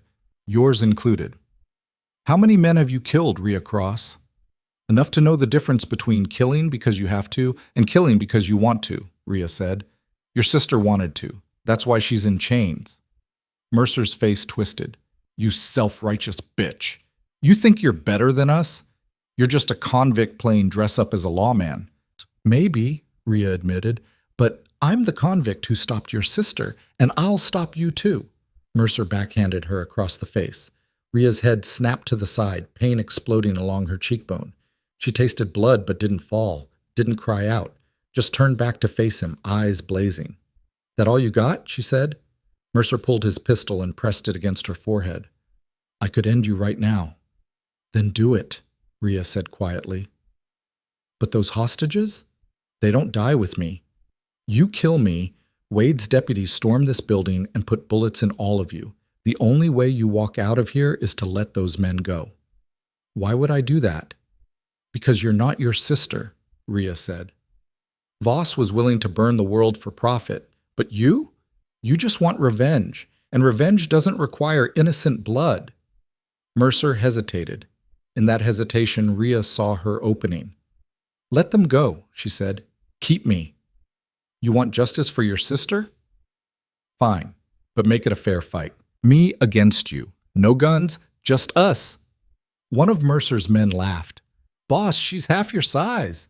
"She's also the one who took down 20 armed men," another said nervously. "I was there. I saw what she did." Mercer's eyes narrowed.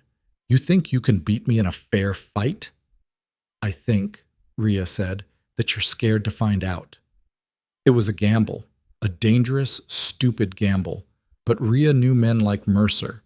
They lived and died by their reputations, by the perception of strength. Challenge that, and they had no choice but to respond. Mercer lowered the pistol. "Fine. We fight. You win, everyone walks. I win, you die, and we burn this town to the ground anyway." "Deal," Rhea said. Mercer gestured to his men. "Let them go." The hostages were cut loose and shoved toward the door. As they filed out, one of them, an older man with kind eyes, grabbed Rhea's arm. "Don't do this," he whispered. "He'll kill you." "Probably," Rhea agreed. "But at least you'll be alive to tell people I tried." The man squeezed her arm once, then hurried out with the others. The door slammed shut again, leaving Rhea alone with Mercer and his 5 men. They formed a rough circle in the center of the mill, sawdust crunching under their boots. Mercer removed his gun belt, tossed it aside. Rhea did the same with her knife and the small pistol she'd had hidden at her ankle. "No rules," Mercer said. "No mercy." "Wouldn't want it any other way," Rhea replied. They circled each other like wolves, looking for openings. Mercer was bigger, stronger, with a reach advantage that would make close combat dangerous. But Rhea was faster, and she'd learned long ago that in a real fight, speed and viciousness beat strength every time. Mercer lunged first, a haymaker aimed at her head. Rhea ducked under it, drove her fist into his kidney, danced back before he could grab her.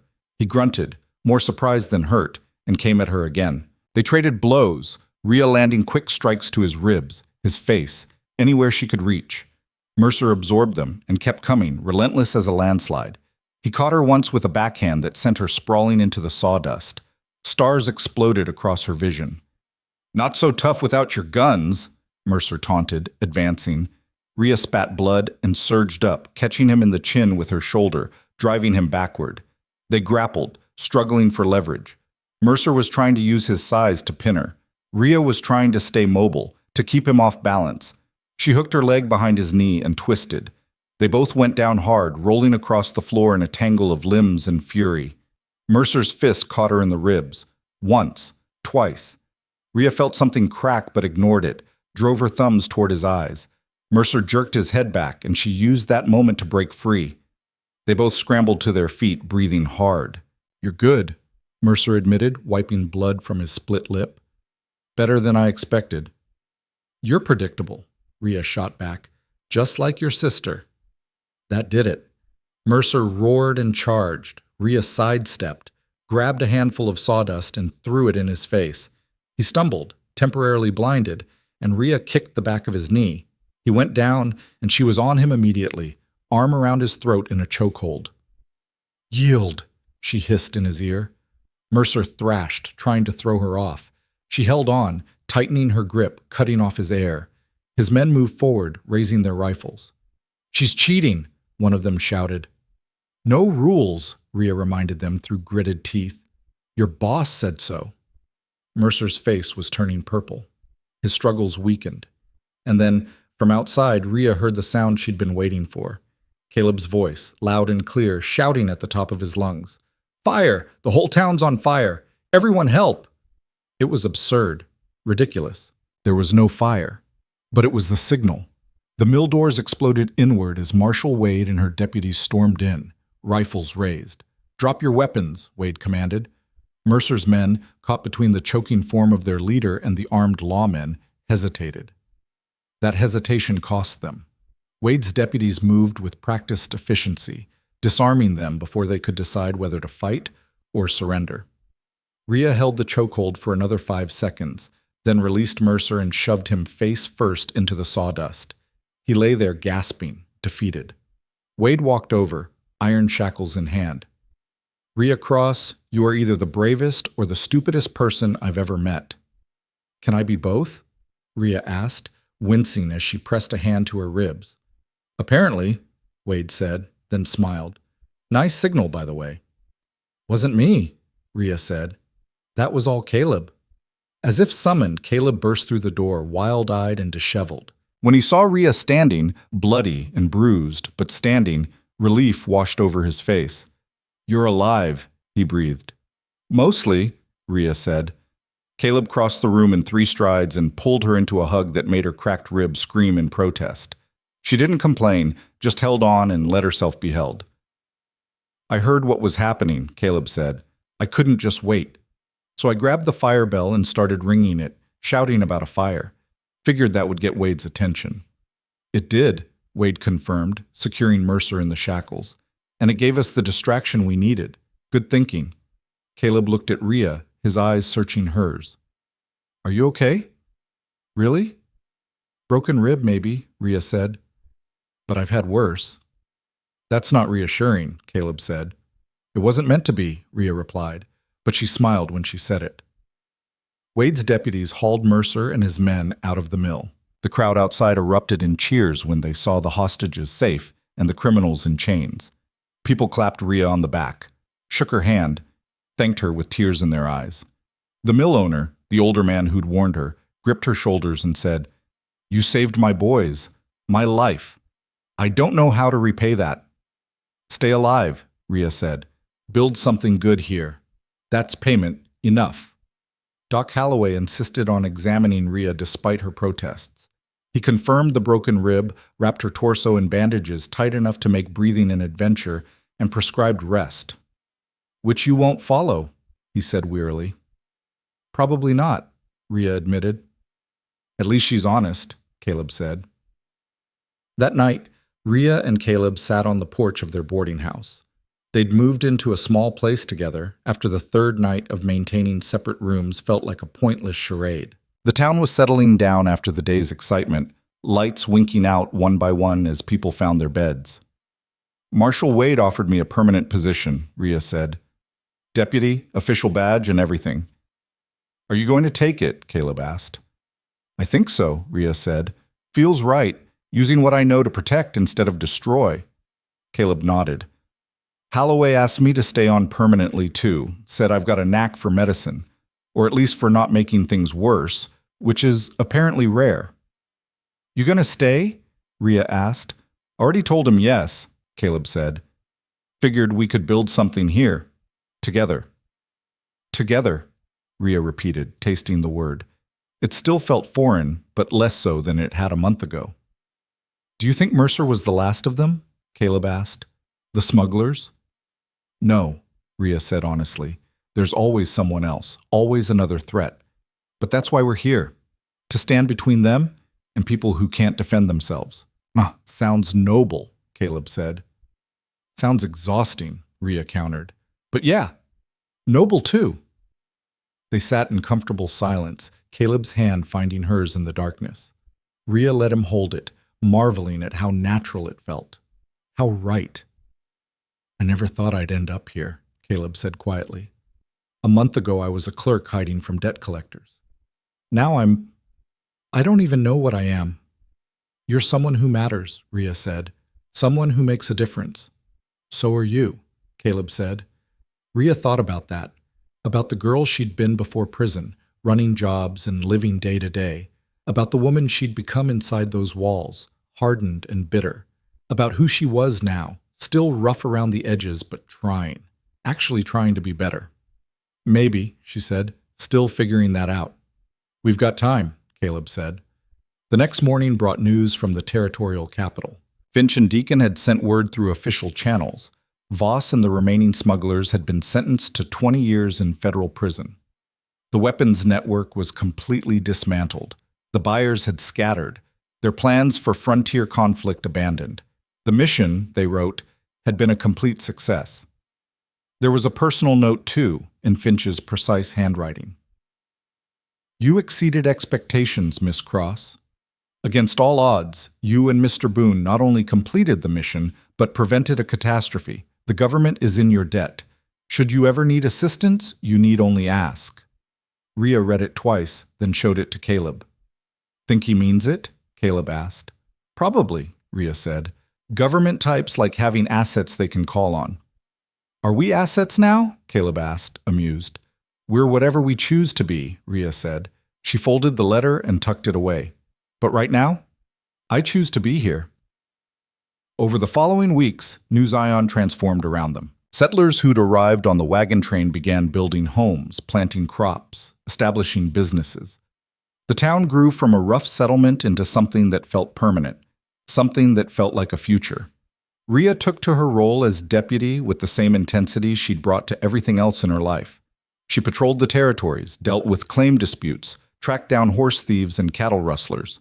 It was hard work, dangerous work, but it was honest. And for the first time in her life, Rhea felt like she was building something instead of just surviving. Caleb flourished under Holloway's teaching. He learned to set bones, stitch wounds, diagnose ailments. His natural nervousness translated into careful attention to detail, and patients responded to his genuine concern for their well-being. He'd never be a fearless gunslinger, but he was becoming a damn fine doctor. Sarah Moss opened a boarding house for new arrivals, her children helping her run it. She and Rhea became friends, real friends, the kind who could sit in comfortable silence or talk for hours about nothing. Sarah never asked about Rhea's past, and Rhea never volunteered. Some things were better left buried. Pike moved on after a month, leading another wagon train west, but he left behind a reputation. Stories of the journey spread, embellished and distorted as stories always were, but rooted in truth. People talked about the sharpshooter and the dentist who'd saved the train, about the widow who'd taken down a killer to protect her children, about ordinary people doing extraordinary things. 3 months after they'd arrived in New Zion, Marshal Wade called Rhea into her office. "Got something for you?" Wade said, sliding a small velvet box across her desk. Rhea opened it. Inside was a deputy's badge, freshly minted with her name engraved on the back. "Official as it gets," Wade said. "Territorial governor signed off himself. You're law now, Rhea. For real." Rhea picked up the badge, feeling its weight. Such a small thing, such enormous meaning. "Thank you," she said quietly. Wade leaned back in her chair, studying her. "You've come a long way from that prison yard." "We both know I could go back just as easy," Rhea said. "One wrong choice, one bad day." "But you won't," Wade said with certainty, "because you've got something now you didn't have then." "What's that?" "A reason to stay straight," Wade said. "People who count on you. A man who loves you. A town that respects you. That's armor against bad choices." Rhea thought about Caleb, about the life they were building, about waking up next to him and feeling something other than emptiness, about the future that no longer felt like a threat. "Yeah," she said. "I suppose it is." That evening, Rhea found Caleb at the medical office, cleaning instruments by lamplight. He looked up when she entered, and his face lit up in that way that still caught her off guard. "How was your day?" he asked. "Wade made it official," Rhea said, showing him the badge. Caleb set down the scalpel he'd been cleaning and crossed to her, taking the badge gently. "Deputy Rhea Cross has a nice ring to it." "Sounds strange to me," Rhea admitted, "like putting on someone else's clothes." "You'll grow into it," Caleb said. He pinned the badge to her vest himself, his fingers careful and precise. "There. Perfect." Rhea looked down at the badge, then up at him. "You really think we can do this? Build a life here? Stay?" "I think," Caleb said, "that we've already done the impossible. Everything else is just details." He kissed her then, soft and sure. And Rhea let herself sink into it. Let herself believe that maybe this was real, that maybe she deserved it. When they pulled apart, Caleb said, "I was thinking about that fake marriage certificate." Rhea raised an eyebrow. "What about it?" "What if we made it real?" Caleb asked. "Not because we have to, not for a mission or a cover, but because we want to." Rhea's heart stuttered. "You're asking me to marry you?" "I'm asking if you'd consider it," Caleb said. "No pressure, no expectations. Just think about it." Rhea looked at him. This man who'd been a stranger, a liability, a partner, a friend, and finally something she didn't have words for yet. This man who'd seen her at her worst and stayed anyway. "Yes," she said. Caleb blinked. "Yes, you'll think about it?" "Yes, I'll marry you," Rhea clarified. "For real this time." The smile that broke across Caleb's face was like sunrise. He picked her up and spun her around, laughing, and Rhea laughed too, the sound strange and wonderful in her own ears. They were married 2 weeks later in a simple ceremony at the edge of town, with Marshal Wade officiating and half of New Zion in attendance. Sarah stood up for Rhea, her children scattering wildflowers. Holloway stood up for Caleb, looking proud and slightly bemused. When Wade pronounced them husband and wife, Caleb kissed Rhea like it was the first and last time, and the crowd erupted in cheers. Afterward, there was a celebration. Music and dancing and food that people had brought to share. Rhea found herself pulled into conversations, into laughter, into a community that had somehow become hers without her noticing. At one point, she stepped away from the festivities, needing a moment of quiet. She walked to the edge of town where the buildings gave way to open land, and stood there looking out at the frontier. Caleb found her there, as she'd known he would. "Running already?" he teased. "Just looking," Rhea said. "Remembering." "Remembering what?" "The woman I was when this started," Rhea said. "Angry, desperate, convinced she'd never be anything but a criminal." "And now?" Caleb asked. Rhea looked at her badge, gleaming in the fading light, looked at the ring on her finger, simple silver, nothing fancy, but hers. Looked at the man beside her who'd somehow become her whole world. "Now," she said, "I think maybe I was wrong." Caleb put his arm around her shoulders, and they stood there together, watching the sun set over New Zion. Behind them, music played and people laughed, and the town they'd helped save celebrated. The frontier stretched before them, vast and uncertain as always. But it didn't feel threatening anymore. It felt like possibility, like a blank page waiting to be written. Somewhere in a federal prison, Voss sat in a cell, her war ended before it began. Somewhere in the territorial capital, Finch and Deacon filed reports and planned their next operations. Somewhere on the trail, Pike was leading another wagon train full of dreamers and desperados west. But here, in New Zion, two people who'd started as pawns in someone else's game had become something else entirely. They'd become partners, allies, survivors who'd learned how to do more than just survive. They'd become legends, not the kind told in dime novels or exaggerated around campfires, but the kind that mattered. The kind where ordinary people faced impossible odds and won. Where courage wasn't the absence of fear, but the choice to act despite it. Where redemption wasn't given but earned, one hard decision at a time. Rhea Cross, ex-convict and outlaw sharpshooter, now wore a badge and protected the innocent. Caleb Boone, anxious clerk and reluctant hero, now saved lives with medicine instead of ending them with bullets. Together, they'd turned a lie into truth and a fake marriage into a real future. And when people asked, as they always did, how a woman like her ended up with a man like him, Rhea would smile and say simply, "He chose to be brave when it mattered. That's all anyone needs to be." The story of the wagon train, the smugglers, and the couple who stopped a war became the kind of tale the frontier loved. Some parts got exaggerated, some details got lost, but the heart of it stayed true. Two people who had every reason to fail chose instead to fight. And in fighting, they found not just victory, but purpose. Not just survival, but life. Years later, when Rhea was teaching a young deputy how to track, the girl would ask, "Were you scared? When you faced all those smugglers?" And Rhea would remember that night in the forest, the explosions, the chaos, the moment she'd chosen to save Sarah instead of completing the mission by the book. Terrified, she'd admit, every second. "But you did it anyway," the girl would say. "Because someone had to," Rhea would reply. And it turned out that someone was me. That was the truth of it. Not that she'd been particularly brave or special. Just that when the moment came, she'd made a choice. And that choice had changed everything. The frontier didn't get easier. There were still threats, still violence, still days when Rhea wondered if she'd made the right decision staying in one place, putting down roots. But then she'd come home to Caleb, to the life they'd built, to the town that had become theirs, and she'd know. She'd finally found what she'd been running toward all those years she thought she was running away. Home, purpose, love. And that was worth more than any amount of freedom won through deception or violence. That was the kind of victory that lasted. As the stars came out over New Zion that wedding night, Rhea Cross, deputy, wife, survivor, stood with her husband and looked at the future without fear. The frontier stretched endlessly before them, full of challenges yet to come and battles yet to be fought. But whatever came next, they'd face it together. And that made all the difference.